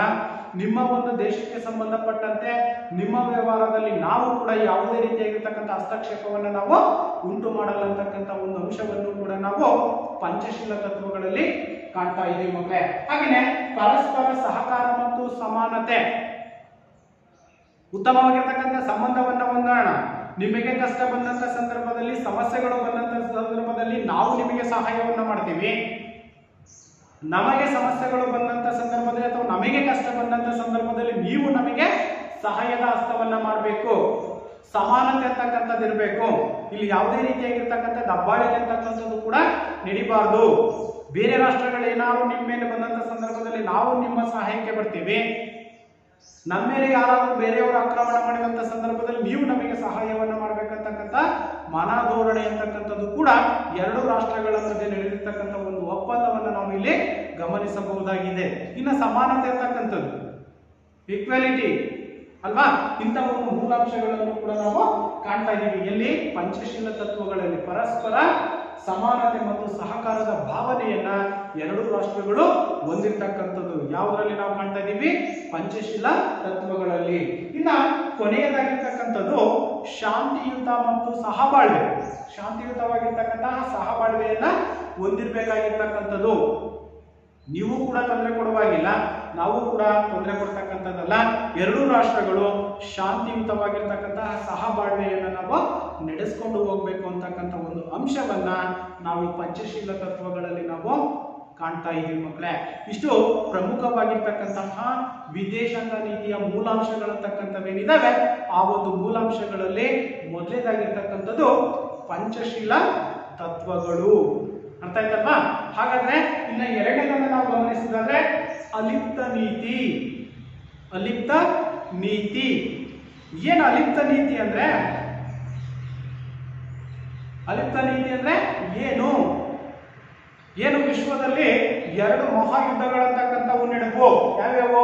1914ರಿಂದ 18 ಮೊದಲನೇ ಮಹಾಯುದ್ಧ, 1939ರಿಂದ 45ರ ಅವಧಿಯಲ್ಲಿ ನಡೆದಿರ್ತಕ್ಕಂಥದ್ದು ಯಾವುದು? ಎರಡನೇ ಮಹಾಯುದ್ಧ. ಎರಡನೇ ಮಹಾಯುದ್ಧದ ನಂತರ ಅಂದ್ರೆ ಯಾವಾಗ? 1945ರ ನಂತರ ಎರಡು ಬಣಗಳಂತಕ್ಕಂಥವು ಕೂಡ ಏರ್ಪಟ್ಟಿದ್ವು. ಯಾವಾಗ? ಎರಡನೇ ಮಹಾಯುದ್ಧದ ನಂತರ ಅಂದ್ರೆ 1945ರ ನಂತರ. ಅಮೆರಿಕ ಸಂಯುಕ್ತ ಸಂಸ್ಥಾನ ಮತ್ತು ರಷ್ಯಾ ಈ ಎರಡು ಬಣಗಳಂತಕ್ಕಂಥವು ಯಾವಾಗ ಎರಡನೇ ಮಹಾಯುದ್ಧದ ನಂತರ ಏರ್ಪಟ್ವ ಆಗ 1947ರಲ್ಲಿ ಭಾರತ ಅಂತಕ್ಕಂಥದ್ದು ಸ್ವತಂತ್ರವನ್ನ ಪಡೆಯಿತು. ಆ ಒಂದು ನಿಟ್ಟಿನಲ್ಲಿ ಇಲ್ಲಿ ಎರಡೂ ಬಣಗಳಿಗೂ ಕೂಡ ರಷ್ಯಾನೂ ಕೂಡ ನಮಗೆ ಸಹಾಯವನ್ನ ಮಾಡಿದೆ, ಹಾಗೇನೆ ಅಮೆರಿಕ ಸಂಯುಕ್ತ ಸಂಸ್ಥಾನವೂ ಕೂಡ ಭಾರತಕ್ಕೆ ಸಹಾಯವನ್ನ ಮಾಡಿದೆ. ಆ ಒಂದು ನಿಟ್ಟಿನಲ್ಲಿ ಭಾರತ ಅಂತಕ್ಕಂಥದ್ದು ಯಾವುದಕ್ಕೆ ಸಹಾಯವನ್ನ ಮಾಡಬೇಕು, ಯಾವುದಕ್ಕೆ ಬಿಡಬೇಕಂತಕ್ಕಂಥದ್ದು ಗೊತ್ತಾಗದೇ ಇರ್ತಕ್ಕಂಥ ಸಂದರ್ಭದಲ್ಲಿ ಏನ್ ಮಾಡ್ತು ಭಾರತ ಅಂತಕ್ಕಂಥದ್ದು? ತಟಸ್ಥ ನೀತಿಯನ್ನ ಅನುಸರಿಸ್ತು. ಯಾರಿಗೂ ಸಹಾಯವನ್ನ ಮಾಡದೆ ತಟಸ್ಥವಾಗಿತ್ತು. ಅದನ್ನೇ ನಾವೇನಂತ ಕರಿತೀವಿ ಮಕ್ಕಳೇ? Yes, very good. ಏನು? ಅಲಿಪ್ತ ನೀತಿ ಎಂಬುದಾಗಿ ಕರೆಯಲಾಗುತ್ತದೆ. ನೋಡೋಣ ಹಾಗಾದ್ರೆ. ನೋಡಿ, ವಿಶ್ವದ ಶೀತಲ ಸಮರದ ಸಂದರ್ಭದಲ್ಲಿ, ಶೀತಲ ಸಮರ ಅಂತಂದ್ರೆ ಈಗ ಹೇಳಿದ್ವಲ್ಲ ನಾವು 1945ರ ನಂತರ ಅಂದ್ರೆ ಎರಡನೇ ಮಹಾಯುದ್ಧದ ನಂತರ ಎರಡು ಬಣಗಳು ಅಂತಕ್ಕಂಥವು ಏರ್ಪಟ್ಟಿದ್ವು, ಎರಡು ಒಕ್ಕೂಟಗಳು ಅಂತಕ್ಕಂಥವು ಏರ್ಪಟ್ಟಿದ್ವು. ಅಮೆರಿಕ ಸಂಯುಕ್ತ ಸ್ಥಾನದ್ದು ಒಂದಾದ್ರೆ ರಷ್ಯಾದ ಒಂದು ಸ್ಥಾನ ಅಂತಕ್ಕಂಥ ಒಂದು ಬಣವನ್ನು ನಾವು ಗಮನಿಸ್ತಾ ಇದ್ವಿ. ಹಾಗೇನೆ ವಿಶ್ವದ ಶೀತಲ ಸಮರದ ವೇಳೆ ಭಾರತವು ಯಾವುದೇ ಬಣಕ್ಕೂ ಸೇರದೆ ಅನುಸರಿಸಿದ ನೀತಿ ಅಂತಕ್ಕಂಥದ್ದೇನಿದೆ ಈ ಒಂದು ನೀತಿಯನ್ನೇ ನಾವೇನಂತ ಕರಿತೀವಿ? ಅಲಿಪ್ತ ನೀತಿ ಅಂತ ಕರಿತೀವಿ. ಯಾವುದೇ ಬಣಕ್ಕೆ ಸಹಾಯವನ್ನ ಮಾಡದೆ ತಟಸ್ಥ ನೀತಿ ಅಂತಕ್ಕಂಥದ್ದು. ಅಂದ್ರೆ ಎರಡನೇ ಮಹಾಯುದ್ಧದ ಸಂದರ್ಭದಲ್ಲಿ ಅಮೆರಿಕ ಸಂಯುಕ್ತ ಸಂಸ್ಥಾನದ ಬಣಕ್ಕೂ ಹಾಗೂ ರಷ್ಯಾದ ಬಣಕ್ಕೂ ಶೀತಲ ಸಮರ ಅಂತಕ್ಕಂಥದ್ದು ಕೋಲ್ಡ್ ವಾರ್ ಅಂತ ನಾವೇನ್ ಕರಿತೀವಿ. ಮಾತಿನ ಚಕಮಕಿ ಅಂತಕ್ಕಂಥದ್ದೇನಿದೆ ಇದನ್ನ ನಾವು ಕೋಲ್ಡ್ ವಾರ್ ಅಂತ ಕರಿತೀವಿ. ಆ ಒಂದು ಸಂದರ್ಭಗಳಲ್ಲಿ ಭಾರತ ಯಾವುದೇ ಬಣಕ್ಕೆ ಸಹಾಯದ ಹಸ್ತವನ್ನು ತೋರಿಸದೆ ತಟಸ್ಥ ನೀತಿಯನ್ನು ಅನುಸರಿಸಿತ್ತು. ಇದನ್ನೇ ನಾವೇನಂತ ಕರಿತೀವಿ? ಅಲಿಪ್ತ ನೀತಿ ಎಂಬುದಾಗಿ ಕರೆಯಲಾಗುತ್ತದೆ. ಹಾಗಾದ್ರೆ ಈ ಅಲಿಪ್ತ ನೀತಿಯಲ್ಲಿ ಒಳಗೊಂಡಿರ್ತಕ್ಕಂಥ ಪ್ರಮುಖವಾಗಿರ್ತಕ್ಕಂಥ ಅಂಶಗಳನ್ನು ನಾವು ಗಮನಿಸೋದಾದ್ರೆ ವಿಶ್ವದ ವಿದ್ಯಮಾನಗಳನ್ನ ಅದರ ಗುಣದೋಷಗಳನ್ನ ಆಧರಿಸಿ ಸ್ವಾಗತಿಸುವ ತಂತ್ರ ಕಾರ್ಯವನ್ನ ಹೊಂದಿರತಕ್ಕಂಥದ್ದು. ನೋಡಿ, ವಿಶ್ವದಲ್ಲಿರ್ತಕ್ಕಂಥ ಯಾವ್ಯಾವ ರಾಷ್ಟ್ರಗಳಲ್ಲಿ ಆಗಿರ್ತಕ್ಕಂಥ ಕಾರ್ಯತಂತ್ರಗಳು ಅಂತಕ್ಕಂಥವೇನಿದಾವೆ ಅದರ ಗುಣದೋಷಗಳು, ಕೆಲವು ರಾಷ್ಟ್ರಗಳು ಒಳ್ಳೆಯದನ್ನಾಗಿರ್ಬೋದು, ಇನ್ನೊಂದು ಕೆಲವು ರಾಷ್ಟ್ರಗಳು ದೋಷದಿಂದ ಕೂಡಿರ್ತಕ್ಕಂಥದ್ದಾಗಿರ್ಬೋದು, ಇವುಗಳೆಲ್ಲವುಗಳನ್ನ ಸ್ವಾಗತಿಸ್ತಕ್ಕಂಥದ್ದು ಪ್ರಮುಖವಾಗಿರ್ತಕ್ಕಂತಹ ಒಂದು ಅಂಶ ಅಂತಕ್ಕಂಥದ್ದು. ಇನ್ನು ಎರಡನೇದು ಅಲಿಪ್ತ ರೀತಿಯಲ್ಲಿ ನಾವು ಎರಡನೇ ಅಂಶವನ್ನು ನಾವು ಗಮನಿಸೋದಾದ್ರೆ ಪಾಕಿಸ್ತಾನ ಅಂತಕ್ಕಂಥದ್ದೇನಿದೆ, ಪಾಕಿಸ್ತಾನ ದಾಳಿ ಮಾಡಿದರೂ ಕೂಡ ಭಾರತ ಅಂತಕ್ಕಂಥದ್ದು ಸವಾಲಿಗೆ ಸವಾಲನ್ನು ಕೂಡ ಎಸೆದಿರ್ತಕ್ಕಂಥ ಒಂದು ಉದಾಹರಣೆಯನ್ನು ನಾವು ಗಮನಿಸಬಹುದಾಗಿದೆ. ನೋಡಿ, ಅಲಿಪ್ತ ನೀತಿಯಲ್ಲಿ ಎರಡನೆಯ ಅಂಶವನ್ನು ನಾವು ಗಮನಿಸಿದಾಗ ಪಾಕಿಸ್ತಾನ ಅಂತಕ್ಕಂಥದ್ದು ನಮ್ಮ ದೇಶದಲ್ಲಿದ್ದಂತಹ ಪಾಕಿಸ್ತಾನನೇ ಇಬ್ಬಾಗವಾಗಿ ನಮ್ಮನ್ನೇ ಶತ್ರು ರಾಷ್ಟ್ರವನ್ನಾಗಿ ಮಾಡ್ಕೊಂಡಿರ್ತಕ್ಕಂಥದ್ದು ಕೂಡ ನಾವು ಗಮನಿಸ್ತಾ ಇದ್ದೀವಿ. ಅವಾಗ ಪಾಕಿಸ್ತಾನ ಅಂತಕ್ಕಂಥದ್ದು ಭಾರತದ ಮೇಲೆ ದಾಳಿಯನ್ನ ಸವಾಲನ್ನ ಮಾಡಿದಂತ ಸಂದರ್ಭದಲ್ಲಿ ಅದಕ್ಕೆ ತಕ್ಕದಾಗಿರ್ತಕ್ಕಂಥ ಸವಾಲಿಗೆ ಸವಾಲು ಅನ್ನುವ ರೀತಿಯಲ್ಲಿ ಭಾರತ ಅಂತಕ್ಕಂಥದ್ದು ತಕ್ಕ ಉತ್ತರವನ್ನು ಕೂಡ ನೀಡಿರ್ತಕ್ಕಂಥದ್ದು ನಾವು ಗಮನಿಸಬಹುದು. ಯಾವಾಗಪ್ಪ ಅಂತಂದ್ರೆ 1965ರ ಪಾಕಿಸ್ತಾನದ ದಾಳಿ ಅಂತಕ್ಕಂಥದ್ದು, ಹಾಗೇನೆ 1971ರಲ್ಲಿ ನಡೆದಿರ್ತಕ್ಕಂಥ ದಾಳಿ ಆಗಿರ್ಬೋದು, ಇನ್ನು ಇತ್ತೀಚೆಗೆ 1999ರಲ್ಲಿ ನಡೆದಿರ್ತಕ್ಕಂಥ ಕಾರ್ಗಿಲ್ ಯುದ್ಧ ಅಂತಕ್ಕಂಥದ್ದು ಏನಿದೆ ಆ ಸಂದರ್ಭಗಳಲ್ಲೂ ಕೂಡ ನಾವು ಈ ಒಂದು ನಿಯಮವನ್ನ ಕಾಣ್ತಾ ಇದೀವಿ ಮಕ್ಕಳೇ. ಇಷ್ಟು ಪ್ರಮುಖವಾಗಿರ್ತಕ್ಕಂತಹ ಮೂಲಾಂಶಗಳಲ್ಲಿ ಅಲಿಪ್ತ ನೀತಿ ಎರಡನೇದಾಗಿರ್ತಕ್ಕಂಥದ್ದು. ಹಾಗಾದ್ರೆ ಇನ್ನು ಮೂರನೇ ಅಂಶಕ್ಕೆ ಬಂದಾಗ ವಸಾಹತುಶಾಹಿತ್ವ ವಿರೋಧಿ. ವಸಾಹತುಶಾಹಿತ್ವ ವಿರೋಧಿ ಹಾಗಾದ್ರೆ ಹಂಗಂದ್ರೆ ಏನು? ಒಂದು ರಾಷ್ಟ್ರವು ಮತ್ತೊಂದು ರಾಷ್ಟ್ರದ ಸ್ವಾಧೀನಪಡಿಸಿಕೊಂಡು, ಒಂದು ರಾಷ್ಟ್ರವು ಮತ್ತೊಂದು ರಾಷ್ಟ್ರವನ್ನ ಸ್ವಾಧೀನಕ್ಕೆ ಪಡಿಸಿಕೊಂಡು ಅಲ್ಲಿಯ ಸಾರ್ವಭೌಮತ್ವಕ್ಕೆ ಹತ್ತಿಕ್ಕಿ ಸ್ವಾರ್ಥಕ್ಕಾಗಿ ದುರುಪಯೋಗವನ್ನ ಪಡಿಸ್ಕೊಳ್ತಕ್ಕಂಥದ್ದು. ನೋಡಿ ಹೇಗಿದೆ, ಒಂದು ರಾಷ್ಟ್ರ ಇನ್ನೊಂದು ರಾಷ್ಟ್ರವನ್ನ ತನ್ನ ಸ್ವಾಧೀನಕ್ಕೆ ತೆಗೆದುಕೊಂಡು ಅಲ್ಲಿರ್ತಕ್ಕಂಥ ಅಸ್ತಿತ್ವವನ್ನು ಸಂಪೂರ್ಣವಾಗಿ ಹತ್ತಿಕ್ಕತಕ್ಕಂಥದ್ದೇನಿದೆ, ಆ ಒಂದು ಹತ್ತಿಕ್ಕಿ ಸ್ವಾರ್ಥಕ್ಕಾಗಿ, ತನ್ನ ಇದಕ್ಕಾಗಿ, ತನ್ನ ಒಂದು ಉದ್ದೇಶಕ್ಕಾಗಿ ದುರುಪಯೋಗ ಮಾಡಿಕೊಳ್ತಕ್ಕಂಥದ್ದೇನಿದೆ, ಇದನ್ನ ನಾವೇನಂತ ಕರಿತೀವಿ? ವಸಾಹತುಶಾಹಿತ್ವ ಎಂಬುದಾಗಿ ಕರೆಯಲಾಗುತ್ತೆ. ಹಾಗಾದ್ರೆ ಇದರಲ್ಲಿರ್ತಕ್ಕಂತಹ ಪ್ರಮುಖ ಅಂಶಗಳು ಏನು ನೋಡಿ? ಪ್ರಪಂಚದಲ್ಲಿ ಎಲ್ಲೂ ಇದು ಬೇಡ ಎಂದು ಏಷ್ಯಾ ರಾಷ್ಟ್ರದ ಒಂದು ರಾಷ್ಟ್ರಗಳ ಸಮ್ಮೇಳನದಲ್ಲಿ ಭಾರತ ಅಂತಕ್ಕಂಥದ್ದು ಪ್ರತಿಪಾದಿಸಿರ್ತಕ್ಕಂಥ ನಾವು ಕಾಣ್ತಾ ಇದೀವಿ. ಈ ವಸಾಹತುಶಾಹಿತ್ವ ಅಂತಕ್ಕಂಥದ್ದು ಸಂಪೂರ್ಣವಾಗಿ ವಿಶ್ವ ಮಟ್ಟದಲ್ಲಿ ಇರಲೇಬಾರದು ಅಂತ ಒಂದು ಉತ್ತಮವಾಗಿರ್ತಕ್ಕಂಥ ಅಂಶವೇನು ಅಲ್ಲ ಇದು ಅಂತಕ್ಕಂಥ ಮನೋಭಾವನೆಯನ್ನ ಭಾರತ ಅಂತಕ್ಕಂಥದ್ದು ಪ್ರತಿಪಾದಿಸ್ತಾ ಬಂದಿರ್ತಕ್ಕಂಥದ್ದು. ಅರ್ಥ ಆಯ್ತಲ್ವಾ? ಕೆಲವೊಂದು ಸಂದರ್ಭಗಳಲ್ಲಿ ರಾಜ ಮಹಾರಾಜರ ಆಳ್ವಿಕೆಯಲ್ಲಿ ಇದ್ದಂತ ಸಂದರ್ಭದಲ್ಲೂ ಕೂಡ ಇಂಥ ಒಂದು ವಸಾಹತುಶಾಹಿತ್ವವನ್ನು ಹೊಂದಿರತಕ್ಕಂಥ ನಾವು ಕಾಣ್ತಾ ಇದ್ದೀವಿ. ನಂತರ ಬ್ರಿಟಿಷರ ಆಡಳಿತದಲ್ಲೂ ಕೂಡ ನಾವು ಕಾಣ್ತಾ ಇದ್ದೀವಿ. ಆದ್ರೆ 1947 ನಂತರ ಭಾರತ ಅಂತಕ್ಕಂಥದ್ದು ಸಂಪೂರ್ಣವಾಗಿರ್ತಕ್ಕಂಥ ಸ್ವತಂತ್ರವನ್ನ ಪಡ್ಕೊಂಡಾಗ ತನ್ನದೇ ಆಗಿರ್ತಕ್ಕಂಥ ಒಂದು ಭದ್ರತೆ ಅಂತಕ್ಕಂಥದ್ದನ್ನು ಕೂಡ ಸಾರ್ವಭೌಮತೆಯನ್ನ ಭಾರತ ಅಂತಕ್ಕಂಥದ್ದು ಹೊಂದಿರ್ತಕ್ಕಂಥ ನಾವು ಕಾಣ್ತಾ ಇದೀವಿ. ಹಾಗಾಗಿ ಯಾವುದಕ್ಕೂ ಕೂಡ ಅಧೀನವಾಗಿರ್ತಕ್ಕಂಥದ್ದು ಸರಿಯಲ್ಲ ಅಂತಕ್ಕಂಥ ನಿಲುವನ್ನ ಏಷ್ಯಾ ರಾಷ್ಟ್ರಗಳ ಒಂದು ಸಮ್ಮೇಳನ ಅಂತಕ್ಕಂಥದ್ದು ಏನ್ ನಡೀತಾ ಇತ್ತು, ಆ ಸಮ್ಮೇಳನದಲ್ಲಿ ಭಾರತ ಅಂತಕ್ಕಂಥದ್ದು ಇದನ್ನ ಪ್ರತಿಪಾದಿಸಿರ್ತಕ್ಕಂಥ ಒಂದು ಅಂಶವನ್ನು ಕೂಡ ನಾವು ಗಮನಿಸಬಹುದಾಗಿದೆ. ಅರ್ಥ ಆಯ್ತಲ್ಲ ಮಕ್ಕಳೇ? ಆ ಒಂದು ನಿಟ್ಟಿನಲ್ಲಿ ಈ ಒಂದು 1949 ಅಲ್ಲಿಂದ 1955ರಲ್ಲಿ ತನ್ನ ನಿಲುವನ್ನ ಭಾರತ ಅಂತಕ್ಕಂಥದ್ದು ಪ್ರತಿಪಾದಿಸುತ್ತಾ ಬಂದಿರ್ತಕ್ಕಂಥ ನಾವು ಮಾಡ್ತಾ ಇದ್ದೀವಿ. ಯಾವ ಒಂದು ಉದ್ದೇಶಕ್ಕಾಗಿ? ವಸಾಹತುಶಾಹಿತ್ವ ವಿರೋಧ ಅಂತಕ್ಕಂಥದ್ದೇನಿದೆ ಇದು ಸಂಪೂರ್ಣವಾಗಿ ನಿಂತು ಹೋಗ್ಬೇಕು, ಯಾವುದೇ ಕಾರಣಕ್ಕೂ ಇದು ವಿಶ್ವ ಮಟ್ಟದಲ್ಲಿ ಇರಬಾರದು ಅಂತಕ್ಕಂಥದ್ದನ್ನು ಪ್ರತಿಪಾದನೆಯನ್ನ ಭಾರತ ಅಂತಕ್ಕಂಥದ್ದು ಹೊಂದಿರ್ತಕ್ಕಂಥದ್ದನ್ನು ನಾವು ಗಮನಿಸಬಹುದಾಗಿದೆ ಮಕ್ಕಳೇ. ಅರ್ಥ ಆಯ್ತಲ್ವಾ? ಇದು ಪ್ರಮುಖವಾಗಿರ್ತಕ್ಕಂಥ ವಿದೇಶಾಂಗ ನೀತಿಯ ಮೂಲಾಂಶಗಳಲ್ಲಿ ಮೂರನೇದಾಗಿರ್ತಕ್ಕಂಥದ್ದು. ಇನ್ನು ನಾಲ್ಕನೇದಕ್ಕೆ ಬಂದಾಗ ವರ್ಣಭೇದ ನೀತಿಗೆ ವಿರೋಧ. ಇದು ಒಂದು ಸಾಮಾಜಿಕವಾಗಿರ್ತಕ್ಕಂತಹ ಕೃತ್ಯ. ಯಾವುದು? ವರ್ಣಭೇದ ನೀತಿ ಅಂತಕ್ಕಂಥದ್ದು ಮಕ್ಕಳೇ. ವಿಶ್ವ ಮಟ್ಟದಲ್ಲಿ ಸಾಕಷ್ಟು ಇದರ ಬಗ್ಗೆ ಚರ್ಚೆ ಅಂತಕ್ಕಂಥದ್ದು ಕೂಡ ಆಗಿರ್ತಕ್ಕಂಥ ನಾವು ಕಾಣಬಹುದು. ಹಾಗಾದ್ರೆ ವರ್ಣಭೇದ ನೀತಿ ಅಂದ್ರೆ ಏನು ಅಲ್ವಾ? ಇಲ್ಲಿ ಪ್ರಮುಖವಾಗಿ ಒಂದು ಅಂಶದ ಪ್ರಶ್ನೆ ಅಥವಾ ಒಂದು ಅಂಕದ ಪ್ರಶ್ನೆ ಕೊಡುವ ಕೇಳುವ ಸಾಧ್ಯತೆ ಹೆಚ್ಚಾಗಿರುತ್ತೆ ಮಕ್ಕಳೇ. ವರ್ಣಭೇದ ನೀತಿ ಅಂದ್ರೇನು? ಸರಳವಾಗಿ ಅಲ್ಲೇ ಉತ್ತರ ನಾವು ಹುಡುಕಬಹುದು. ವರ್ಣ ಅಂದ್ರೆ ಏನಪ್ಪ? ಬಣ್ಣ ಅಲ್ವಾ?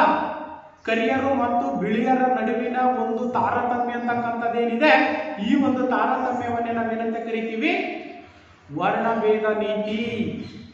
ನೋಡಿ ಎಷ್ಟು ಚೆನ್ನಾಗಿದೆ, ಸರಳವಾಗಿ ಕರಿಯರು ಮತ್ತು ಬಿಳಿಯರ ನಡುವಿನ ತಾರತಮ್ಯ. ಅರ್ಥ ಆಯ್ತಲ್ವಾ? ಇದನ್ನ ನಾವೇನಂತ ಕರಿತೀವಿ? ವರ್ಣಭೇದ ನೀತಿ ಎಂಬುದಾಗಿ ಕರೆಯಲಾಗುತ್ತದೆ.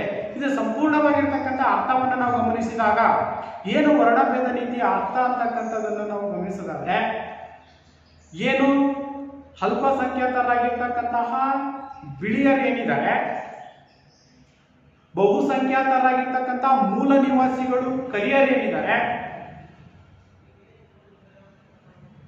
ಇವರ ನಡುವಿನ ಒಂದು ಕೀಳು ಭಾವನೆ ಅಂತಕ್ಕಂಥದ್ದು. ಬಿಳಿಯರೇ ನಾವು ಶ್ರೇಷ್ಠರು, ಕರಿಯರು ನೀವು ಕೀಳು ಅಂತಕ್ಕಂಥ ಮನೋಭಾವನೆ, ಜನಾಂಗ ಅಂತಕ್ಕಂಥದ್ದೇನಿದೆ, ಈ ಒಂದು ಜನಾಂಗದ ನಡುವಿನ ಒಂದು ತಾರತಮ್ಯ ಅಂತಕ್ಕಂಥದ್ದೇನಿದೆ, ಈ ಒಂದು ತಾರತಮ್ಯವನ್ನೇ ನಾವೇನಂತ ಕರಿತೀವಿ? ವರ್ಣಭೇದ ನೀತಿ ಅಂತ ಎಂಬುದಾಗಿ ಕರೆಯಲಾಗುತ್ತೆ. ನೋಡಿ, ಒಂದು ಜನಾಂಗ ಅಥವಾ ಒಂದು ವರ್ಣದ ಜನ ಸಮುದಾಯವನ್ನ ತಮಗಿಂತ ಕನಿಷ್ಠ ಕೀಳು ಎಂದು ಭಾವಿಸಿ ವಿರೋಧಿಸ್ತಕ್ಕಂಥದ್ದು. ಇಲ್ಲಿ ಉದಾಹರಣೆಯನ್ನು ನಾವು ಕರಿಯರು ಮತ್ತು ಬಿಳಿಯರ ನಡುವಿನ ಒಂದು ತಾರತಮ್ಯ ಅಂತಕ್ಕಂಥದ್ದೇನಿದೆ, ಇದನ್ನು ನಾವೇನಂತ ಕರಿತೀವಿ? ವರ್ಣಭೇದ ನೀತಿ ಅಂತ ಕರಿತೀವಿ. ನೋಡಿ, ಇಲ್ಲಿ ಇದರಲ್ಲಿ ಪ್ರಮುಖವಾಗಿರ್ತಕ್ಕಂಥ ಅಂಶಗಳನ್ನು ನಾವು ಗಮನಿಸಿದಾದ್ರೆ ಇದು ಒಂದು ಅಮಾನವೀಯ ಕೃತ್ಯ. ಇದು ದಕ್ಷಿಣ ಆಫ್ರಿಕಾದಲ್ಲಿ ನಡೆದಿರ್ತಕ್ಕಂಥದ್ದನ್ನು ಕೂಡ ನಮಗೆ ಗೊತ್ತಿದೆ. ಮಾನವೀಯತೆ ಅಂತಕ್ಕಂಥದ್ದಲ್ಲ, ಅಮಾನವೀಯವಾಗಿರ್ತಕ್ಕಂಥ ಕೃತಿ. ಎಲ್ಲರಿಗೂ ಕೂಡ ಬದುಕಲಿಕ್ಕೆ ಅವಕಾಶ ಅಂತಕ್ಕಂಥದ್ದಿದೆ. ಏನು 3 ವರ್ಣಗಳನ್ನ ನಾವು ಕಾಣ್ತೀವಿ, ಬಿಳಿಯರು, ಕರಿಯರು ಮತ್ತು ಹಳದಿ ವರ್ಣೀಯರು ಅಂತ ನಾವೇ ಕರಿತೀವಿ. ಈ 3 ವರ್ಣಗಳಲ್ಲೂ ಕೂಡ ನಡೆದಿರ್ತಕ್ಕಂಥ ಒಂದು ಕೃತ್ಯ ಅಂತಕ್ಕಂಥ ಅಮಾನವೀಯವಾಗಿರ್ತಕ್ಕಂಥ ಒಂದು ಕೃತ್ಯ ಅಂತಕ್ಕಂಥದ್ದು. ಹಾಗೇನೆ ಮಾನವ ಹಕ್ಕುಗಳ ಉಲ್ಲಂಘನೆ, ವಿಶ್ವಸಂಸ್ಥೆಯನ್ನು ಕೂಡ ಮಾನವ ಹಕ್ಕುಗಳನ್ನ ಘೋಷಣೆಯನ್ನು ಮಾಡಿರ್ತಕ್ಕಂಥ ನಾವು ಕಾಣ್ತಾ ಇದ್ದೀವಿ. ಎಲ್ಲಿ ಬೇಕಾದ್ರೂ ವಾಸವನ್ನ ಮಾಡಬಹುದು, ಹೇಗ್ ಬೇಕಾದ್ರೂ ಕೂಡ ಒಂದು ಜೀವಿಸ್ತಕ್ಕಂಥ ಹಕ್ಕನ್ನ ವಿಶ್ವ ಮಟ್ಟದಲ್ಲಿ ಮಾನವ ಅಂತಕ್ಕಂಥದ್ದು ಹೊಂದಿರ್ತಕ್ಕಂಥ ನಾವು ಕಾಣ್ತಾ ಇದ್ದೀವಿ. ಇಂಥ ಒಂದು ಘಟನೆಗಳು ನಡೆದಂತ ಸಂದರ್ಭದಲ್ಲಿ ಎಂತ ಘಟನೆಗಳು, ಈ ರೀತಿಯಾಗಿರ್ತಕ್ಕಂಥ ಕರಿಯರು ಮತ್ತು ಬಿಳಿಯರ ನಡುವಿನ ಒಂದು ತಾರತಮ್ಯ ಅಂತಕ್ಕಂಥ ಘಟನೆಗಳು ನಡೆದಂತ ಸಂದರ್ಭದಲ್ಲಿ ಅಲ್ಲಿ ಏನಾಗುತ್ತೆ ಮಕ್ಕಳೇ, ಮಾನವ ಹಕ್ಕುಗಳ ಉಲ್ಲಂಘನೆ ಅಂತಕ್ಕಂಥದ್ದು ಕೂಡ ಉಂಟಾಗ್ತಕ್ಕಂಥದ್ದು ನಾವು ಗಮನಿಸಬಹುದಾಗಿದೆ ಅಲ್ವಾ. ಹಾಗಾದ್ರೆ ಇನ್ನು ಪ್ರಮುಖವಾಗಿ 3ನೇದಾಗಿರ್ತಕ್ಕಂಥದ್ದು ವಿಶ್ವಶಾಂತಿ ಮತ್ತು ಸಹಬಾಳ್ವೆಗೆ ಮಾರಕವಾಗಿರ್ತಕ್ಕಂಥದ್ದು. ನೋಡಿ, ವಿಶ್ವಶಾಂತಿ ಅಂತಕ್ಕಂಥದ್ದು ಇಂಥ ಒಂದು ನೆಲೆ ಅಂತಕ್ಕಂಥದ್ದು ಇರೋದ್ರಿಂದ, ಇಂಥ ಒಂದು ಅಂಶಗಳು ಅಂತಕ್ಕಂಥದ್ದು ಇರೋದ್ರಿಂದ ಏನಾಗುತ್ತೆ, ವರ್ಣಭೇದ ನೀತಿ ಅಂತಕ್ಕಂಥದ್ದು ಇರೋದ್ರಿಂದ ಅಲ್ಲಿ ವಿಶ್ವಶಾಂತಿ ಅಂತಕ್ಕಂಥದ್ದು ಕದಲಿ ಹೋಗ್ತಕ್ಕಂಥದ್ದು ನಾವು ಕಾಣ್ತಿದ್ದೀವಿ. ಆ ಒಂದು ವಿಶ್ವಕ್ಕೆ ಮಾರಕವಾಗಿರ್ತಕ್ಕಂಥದ್ದು ಕೂಡ ನಾವು ಕಾಣ್ತಿದ್ದೀವಿ. ವಿಶ್ವದಲ್ಲಿರ್ತಕ್ಕಂಥ ಎಲ್ಲರೂ ಕೂಡ ನಾವೆಲ್ಲ ಒಂದೇ ಅಂತಕ್ಕಂಥ ಭಾವನೆಯನ್ನ ನಾವು ಹೊಂದಿರ್ಬೇಕಾಗುತ್ತೆ ಮಕ್ಕಳೇ. ಆಗ ಒಂದು ವಿಶ್ವ ಕುಟುಂಬ ಅಂತಕ್ಕಂಥದ್ದು ಹೊಂದ್ಕೊಳ್ಳಿಕ್ಕೆ ಸಾಧ್ಯವಾಗುತ್ತೆ.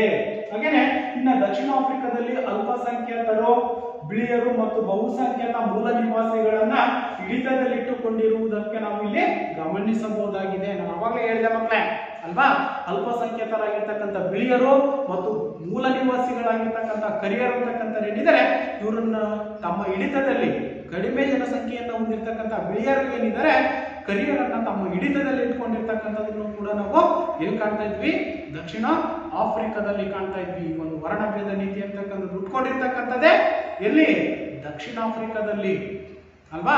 ಈ ಒಂದು ಕರಿಯರ ಒಂದು ಏಳಿಗೆಗಾಗಿ ಈ ಒಂದು ವರ್ಣಭೇದ ನೀತಿ ಅಂತಕ್ಕಂಥದ್ದು ಸಂಪೂರ್ಣವಾಗಿ ನಿಲ್ಬೇಕಂತ ಹೋರಾಟವನ್ನ ಮಾಡಿರ್ತಕ್ಕಂಥ ಒಬ್ಬ ಮಹಾನ್ ವ್ಯಕ್ತಿನೇ ನೆಲ್ಸನ್ ಮಂಡೇಲಾ ಅವರು.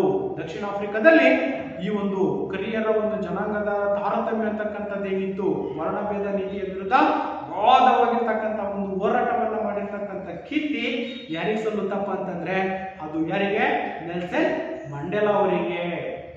ಇವರು ಆ ಒಂದು ವರ್ಣಭೇದ ನೀತಿಯ ವಿರುದ್ಧ ಹೋರಾಟವನ್ನ ಮಾಡಿ, ಸತತವಾಗಿರ್ತಕ್ಕಂಥ ಒಂದು ಹೋರಾಟವನ್ನ ಮಾಡಿ, ಸಂಪೂರ್ಣವಾಗಿರ್ತಕ್ಕಂಥ ಒಂದು ಹೋರಾಟದ ಪ್ರತಿಫಲವಾಗಿ ಅಲ್ಲಿ ವರ್ಣಭೇದ ನೀತಿ ಅಂತಕ್ಕಂಥದ್ದು ಸಂಪೂರ್ಣವಾಗಿ ನಾಶವಾಗಿರ್ತಕ್ಕಂಥದ್ದನ್ನು ಕೂಡ ನಾವು ಗಮನಿಸಬಹುದಾಗಿದೆ.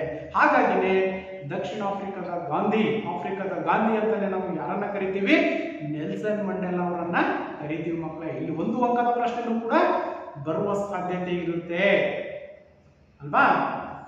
ಆಫ್ರಿಕಾದ ಗಾಂಧಿ ಅಂತ ಯಾರನ್ನ ಕರಿತೀವಿ ನಾವು, ಎಸ್, ಯಾರನ್ನ, ನೆಲ್ಸನ್ ಮಂಡೇಲಾ ಅವರನ್ನ ಕರಿತೀವಿ. ಯಾಕೆ ಕರಿತೀವಿ ಅಂತಂದ್ರೆ ವರ್ಣಭೇದ ನೀತಿಯ ವಿರುದ್ಧ ಹೋರಾಟವನ್ನ ಮಾಡಿದ್ರು ಎಲ್ಲಿ, ದಕ್ಷಿಣ ಆಫ್ರಿಕಾದಲ್ಲಿ. ಹಾಗಾಗಿ ಇವರನ್ನ ಆಫ್ರಿಕಾದ ಗಾಂಧಿ ಎಂಬುದಾಗಿ ಕರೆಯಲಾಗುತ್ತೆ. ಯಾಕೆ ಆಫ್ರಿಕಾದ ಗಾಂಧಿ ಅಂತಾನೆ ಬಂತು ಅಂತಂದ್ರೆ, ಗಾಂಧೀಜಿಯವರು ಆಫ್ರಿಕಾದಲ್ಲಿ, ದಕ್ಷಿಣ ಆಫ್ರಿಕಾದಲ್ಲಿ ವರ್ಣಭೇದ ನೀತಿಯ ವಿರುದ್ಧ ಹೋರಾಟವನ್ನ ಮಾಡ್ತಾ ಇರ್ತಕ್ಕಂಥ ಸಂದರ್ಭದಲ್ಲಿ ಭೇಟಿಯನ್ನ ಕೊಟ್ಟಿದ್ರು. ಯಾರು, ಗಾಂಧೀಜಿಯವರು ಎಲ್ಲಿಗೆ, ದಕ್ಷಿಣ ಆಫ್ರಿಕಾಕ್ಕೆ. ಹಾಗಾಗಿ ಅಲ್ಲೇನಾಯ್ತು, ಆ ಒಂದು ಅಂಶವನ್ನು ಇಟ್ಕೊಂಡು ಗಾಂಧೀಜಿಯವರು ಅದನ್ನು ಸಂಪೂರ್ಣವಾಗಿ ಆಫ್ರಿಕಾದಲ್ಲಿ ವಿರೋಧಿಸಿದ್ರು. ಹಾಗಾಗಿ ಅಲ್ಲಿ ನೆಲ್ಸನ್ ಮಂಡೇಲಾ ಅವರಿಗೆ ಆಫ್ರಿಕಾದ ಗಾಂಧಿ ಅಂತಕ್ಕಂಥ ಒಂದು ಹೆಸರು ಬರಲಿಕ್ಕೂ ಕೂಡ ಇಲ್ಲಿ ಪ್ರಮುಖ ಕಾರಣವಾಗಿರ್ತಕ್ಕಂಥದ್ದು ಮಕ್ಕಳೇ. ಇಷ್ಟು ವರ್ಣಭೇದ ನೀತಿಗೆ ವಿರೋಧ, ಇದು ಪ್ರಮುಖವಾಗಿರ್ತಕ್ಕಂಥ ವಿದೇಶಾಂಗ ನೀತಿಯ ಮೂಲಾಂಶಗಳಲ್ಲಿ ಒಂದು. ಇನ್ನ ಕೊನೆಯ ಹಂತದಲ್ಲಿ ನಾವು ಗಮನಿಸಿದರೆ ನಿಶಸ್ತ್ರೀಕರಣ. ಭಾರತದ ವಿದೇಶಾಂಗ ನೀತಿಯ ಮೂಲ ಅಂಶಗಳಲ್ಲಿ ಕೊನೆಯದಾಗಿರ್ತಕ್ಕಂಥದ್ದು ನಿಶಸ್ತ್ರೀಕರಣ. ಏನು ನಿಶಸ್ತ್ರೀಕರಣ ಅಂತಂದ್ರೆ, ಶಸ್ತ್ರಾಸ್ತ್ರಗಳನ್ನ ಹಂತ ಹಂತವಾಗಿ ಇಲ್ಲವಾಗಿಸ್ತಕ್ಕಂಥದ್ದು. ಇದು ಕೂಡ 1 ಅಂಕದ ಪ್ರಶ್ನೆ ಬರುವ ಸಾಧ್ಯತೆ ಇರುತ್ತೆ ಮಕ್ಕಳೇ. ಅರ್ಥ ಆಯ್ತಲ್ವಾ? ನಿಶಸ್ತ್ರೀಕರಣ ಎಂದರೇನು? ಶಸ್ತ್ರಾಸ್ತ್ರಗಳಂತಕ್ಕಂಥವೇನಿದಾವೆ, ಯಾವ ಶಸ್ತ್ರಾಸ್ತ್ರಗಳು, ವಿಶ್ವದಲ್ಲಿ ಎಲ್ಲಾ ರಾಷ್ಟ್ರಗಳು ಸಿದ್ಧಪಡಿಸಿಕೊಂಡಿರ್ತಕ್ಕಂತಹ ಅಸ್ತ್ರಗಳು ಅಂತಕ್ಕಂಥವೇನಿದಾವೆ, ಶಸ್ತ್ರಾಸ್ತ್ರಗಳು ಅಥವಾ ಅಣ್ವಸ್ತ್ರಗಳು, ಆಯುಧಗಳು ಅಂತಕ್ಕಂಥವೇನಿದಾವೆ, ಇವುಗಳನ್ನ ಹಂತ ಹಂತವಾಗಿ ಇಲ್ಲವಾಗಿಸ್ತಕ್ಕಂಥದ್ದನ್ನೇ ನಾವೇನಂತ ಕರಿತೀವಿ, ನಿಶಸ್ತ್ರೀಕರಣ ಎಂಬುದಾಗಿ ಕರೆಯಲಾಗುತ್ತದೆ. ನೋಡಿ, ಕೆಲವು ನಿರ್ದಿಷ್ಟ ಬಗೆಯ ಶಸ್ತ್ರಾಸ್ತ್ರಗಳನ್ನು ಹಂತ ಹಂತವಾಗಿ ಇಲ್ಲವಾಗಿಸುವುದು, ಅವುಗಳನ್ನ ಸಂಪೂರ್ಣವಾಗಿ ನಿಷೇಧವನ್ನ ಮಾಡ್ತಕ್ಕಂಥದ್ದನ್ನು ಕೂಡ ನಾವು ಏನಂತ ಕರಿತೀವಿ, ನಿಶಸ್ತ್ರೀಕರಣ ಎಂಬುದಾಗಿ ಕರೆಯಲಾಗುತ್ತೆ. ಹಾಗಾದ್ರೆ ಇದರಲ್ಲಿರ್ತಕ್ಕಂಥ ಪ್ರಮುಖ ಅಂಶಗಳನ್ನು ನಾವು ಗಮನಿಸಿದಾಗ, ವಿಶ್ವದಲ್ಲಿ ಶಸ್ತ್ರಾಸ್ತ್ರಗಳ ಉತ್ಪಾದನೆ ಏನು, ವಿಶ್ವದಲ್ಲಿರ್ತಕ್ಕಂತಹ ಬಲಿಷ್ಠ ರಾಷ್ಟ್ರಗಳು ಅಮೆರಿಕ, ಜಪಾನ್, ಜರ್ಮನಿ ಅಲ್ವಾ, ಇಂತಹ ಒಂದು ಬಲಿಷ್ಠವಾಗಿರ್ತಕ್ಕಂಥ ರಾಷ್ಟ್ರಗಳಂತಕ್ಕಂಥ ಇವತ್ತು ಅಣ್ವಸ್ತ್ರಗಳನ್ನ ಉತ್ಪಾದನೆಯನ್ನ ಮಾಡ್ತಾ ಇದೆ.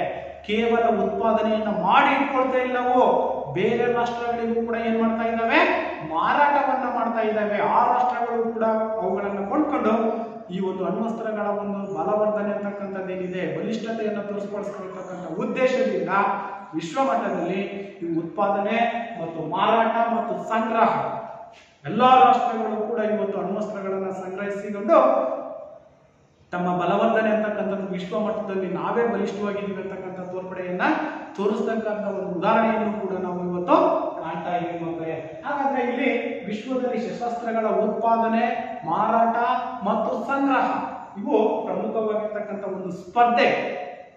ಜಗತ್ತಿನಲ್ಲಿ ವಿವಿಧ ರಾಷ್ಟ್ರಗಳಲ್ಲಿ ಇಂಥ ಒಂದು ಸ್ಪರ್ಧೆ ಅಂತಕ್ಕಂಥದ್ದು ಕೂಡ ಏರ್ಪಟ್ಟಿರ್ತಕ್ಕಂಥ ನಾವು ಕಾಣ್ತಾ ಇದ್ದೀವಿ. ಹಾಗೇನೆ ಪೈಪೋಟಿಯು 3ನೇ ಮಹಾಯುದ್ಧಕ್ಕೆ, ಈ ಒಂದು ಪೈಪೋಟಿ ಅಣ್ವಸ್ತ್ರಗಳ ಒಂದು ಪೈಪೋಟಿ ಅಂತಕ್ಕಂಥದ್ದೇನಿದೆ, ಇದು 3ನೇ ಮಹಾಯುದ್ಧಕ್ಕೂ ಕೂಡ ಆಹ್ವಾನವನ್ನ ನೀಡಬಹುದು ಮಕ್ಕಳೇ.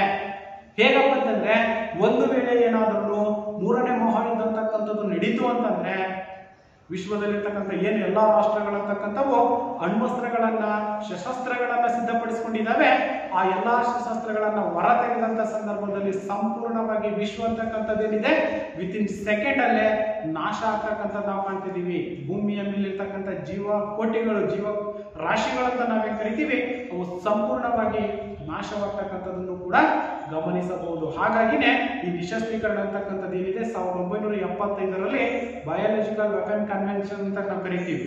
ಸಂಪೂರ್ಣವಾಗಿ ಶಸ್ತ್ರಾಸ್ತ್ರಗಳನ್ನ ನಿಷೇಧಿಸ್ತಕ್ಕಂಥದ್ದು ಅಷ್ಟೇ ಅಲ್ಲ, ಭೂಮಿಯ ಅಂತರಾಳದಲ್ಲಿ ನಾವು ಏನು ಸ್ಫೋಟವನ್ನ ಮಾಡ್ತೀವಿ, ಪರೀಕ್ಷೆಗಳನ್ನ ನಡೆಸ್ತೀವಿ, ಟೆಸ್ಟ್ಗಳನ್ನ ನಡೆಸ್ತೀವಿ, ಆ ಎಲ್ಲಾ ಒಂದು ಟೆಸ್ಟ್ಗಳು ಪರೀಕ್ಷೆಗಳನ್ನು ಕೂಡ ನಿಷೇಧಿಸಿರ್ತಕ್ಕಂಥದ್ದು ಯಾವಾಗ 1975 ಅದನ್ನೇ ನಾವು ಬಯಾಲಜಿಕಲ್ ಕನ್ವೆನ್ಷನ್ ಅಂತ ಕರಿತೀವಿ, ವೆಪನ್ ಕನ್ವೆನ್ಷನ್. ಅರ್ಥ ಆಯ್ತಲ್ವಾ? ಈ ರೀತಿಯಾಗಿ ಸಂಪೂರ್ಣವಾಗಿ ಆ ಒಂದು ಶಸ್ತ್ರಾಸ್ತ್ರಗಳನ್ನ ನಿಷೇಧಿಸ್ತಕ್ಕಂಥದ್ದು ನಾವೇನಂತ ಕರಿತೀವಿ, ನಿಶಸ್ತ್ರೀಕರಣ ಎಂಬುದಾಗಿ ಕರೆಯಲಾಗುತ್ತದೆ. ಇನ್ನ ಭಾರತ ಅಂತಕ್ಕಂಥದ್ದೇನಿದೆ ಶಾಂತಿ ಪ್ರಿಯವಾಗಿರ್ತಕ್ಕಂತಹ ರಾಷ್ಟ್ರ. ಸಂಪೂರ್ಣವಾಗಿ ನಿಶಸ್ತ್ರೀಕರಣವನ್ನ ಎಲ್ಲಾ ರಾಷ್ಟ್ರಗಳು ಕೂಡ, ಭಾರತ ಅಂತಕ್ಕಂಥದ್ದು ಶಾಂತಿ ಪ್ರಿಯ ರಾಷ್ಟ್ರವಾಗಿರೋದ್ರಿಂದ ಸಾಧ್ಯವಾದಷ್ಟು ಮಟ್ಟಿಗೆ ವಿಶ್ವದಲ್ಲಿ ಏನು ವಸ್ತ್ರಗಳನ್ನ ಮಾಡ್ಕೊಂಡಿರ್ತಕ್ಕಂಥ ಸಂಗ್ರಹಿಸಿಕೊಂಡಿರ್ತಕ್ಕಂಥ ರಾಷ್ಟ್ರಗಳೇನಿದ್ದಾವೆ ಶಾಂತಿತೆಯನ್ನ ಕಾಪಾಡಬೇಕು ಅಂತಕ್ಕಂಥ ಒಂದು ನಿಲುವನ್ನು ಕೂಡ ಭಾರತ ಅಂತಕ್ಕಂಥದ್ದು ಪ್ರತಿಪಾದಿಸುತ್ತಾ ಬಂದಿರತಕ್ಕಂಥದ್ದನ್ನ ನಾವು ಗಮನಿಸಬಹುದಾಗಿದೆ ಮಕ್ಕಳೇ. ಇಷ್ಟು ಪ್ರಮುಖವಾಗಿರ್ತಕ್ಕಂತಹ ಈ ಒಂದು ಭಾರತದ ವಿದೇಶಾಂಗ ಮೂಲ ಅಂಶಗಳನ್ನು ನಾವು ಗಮನಿಸಿದ್ದೀವಿ. ಅರ್ಥ ಆಯ್ತಲ್ವಾ? ಇಷ್ಟು. ಹಾಗಾದ್ರೆ ಈ ಒಂದು ಅವಧಿಯಲ್ಲಿ ನಾವು ಯಾವ್ಯಾವ ಅಂಶಗಳನ್ನ, ವಿದೇಶಾಂಗ ನೀತಿಯ ಅರ್ಥವನ್ನ ತಿಳ್ಕೊಂಡಿವಿ, ಹಾಗೇನೆ ಸಾರ್ವಭೌಮ ರಾಷ್ಟ್ರದ ಅರ್ಥವನ್ನ ತಿಳ್ಕೊಂಡಿವಿ, ಹಾಗೇನೆ ವಿದೇಶಾಂಗ ನೀತಿಯ ಉದ್ದೇಶಗಳನ್ನ ತಿಳ್ಕೊಂಡ್ವಿ. ಅದರ ಜೊತೆಯಲ್ಲಿ ವಿದೇಶಾಂಗ ನೀತಿಯ ಮೂಲಾಂಶಗಳಾಗಿರ್ತಕ್ಕಂಥವು ಯಾವ್ಯಾವು, ಪಂಚಶೀಲ ತತ್ವಗಳು, ಅಲಿಪ್ತ ನೀತಿ, ವರ್ಣಭೇದ ನೀತಿಯ ವಿರೋಧ ಅಲ್ವಾ, ಹಾಗೇನೆ ನಿಶಸ್ತ್ರೀಕರಣ, ಹಾಗೇನೆ ವಸಾಹತುಶಾಹಿತ್ವ, ಈ ಪ್ರಮುಖವಾಗಿರ್ತಕ್ಕಂಥ ಎಲ್ಲಾ ಅಂಶಗಳನ್ನು ಕೂಡ ನಾವು ಈ ಒಂದು ಅವಧಿಯಲ್ಲಿ ನಾವು ಅಧ್ಯಯನವನ್ನ ಮಾಡಿದ್ವಿ ಮಕ್ಕಳೇ. ಅರ್ಥ ಆಯ್ತಲ್ವಾ? ಏನಾದ್ರೂ ಡೌಟ್ ಇದೆಯಾ? ಎಸ್. ಹಾಗಾದ್ರೆ ಗೃಹ ಪಾಠಕ್ಕೆ ಸಂಬಂಧಪಟ್ಟಂತೆ ಕೆಲವೊಂದು ಪ್ರಶ್ನೆಗಳನ್ನ ಬರ್ಕೊಳ್ಳಿ. ವಿದೇಶಾಂಗ ನೀತಿ ಎಂದರೇನು? ವಿದೇಶಾಂಗ ನೀತಿ ಎಂದರೇನು? ಎರಡನೆಯ ಪ್ರಶ್ನೆ, ವಿದೇಶಾಂಗ ನೀತಿಯ ಉದ್ದೇಶಗಳೇನು? ವಿದೇಶಾಂಗ ನೀತಿಯ ಉದ್ದೇಶಗಳೇನು?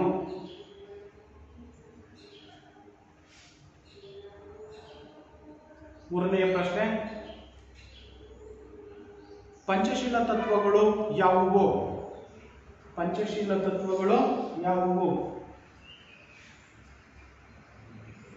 ಮುಂದಿನ ಪ್ರಶ್ನೆ, ಆಫ್ರಿಕಾದ ಗಾಂಧಿ ಎಂದು ಅಥವಾ ದಕ್ಷಿಣ ಆಫ್ರಿಕಾದ ಗಾಂಧಿ ಎಂದು ಯಾರನ್ನ ಕರೆಯಲಾಗುತ್ತದೆ?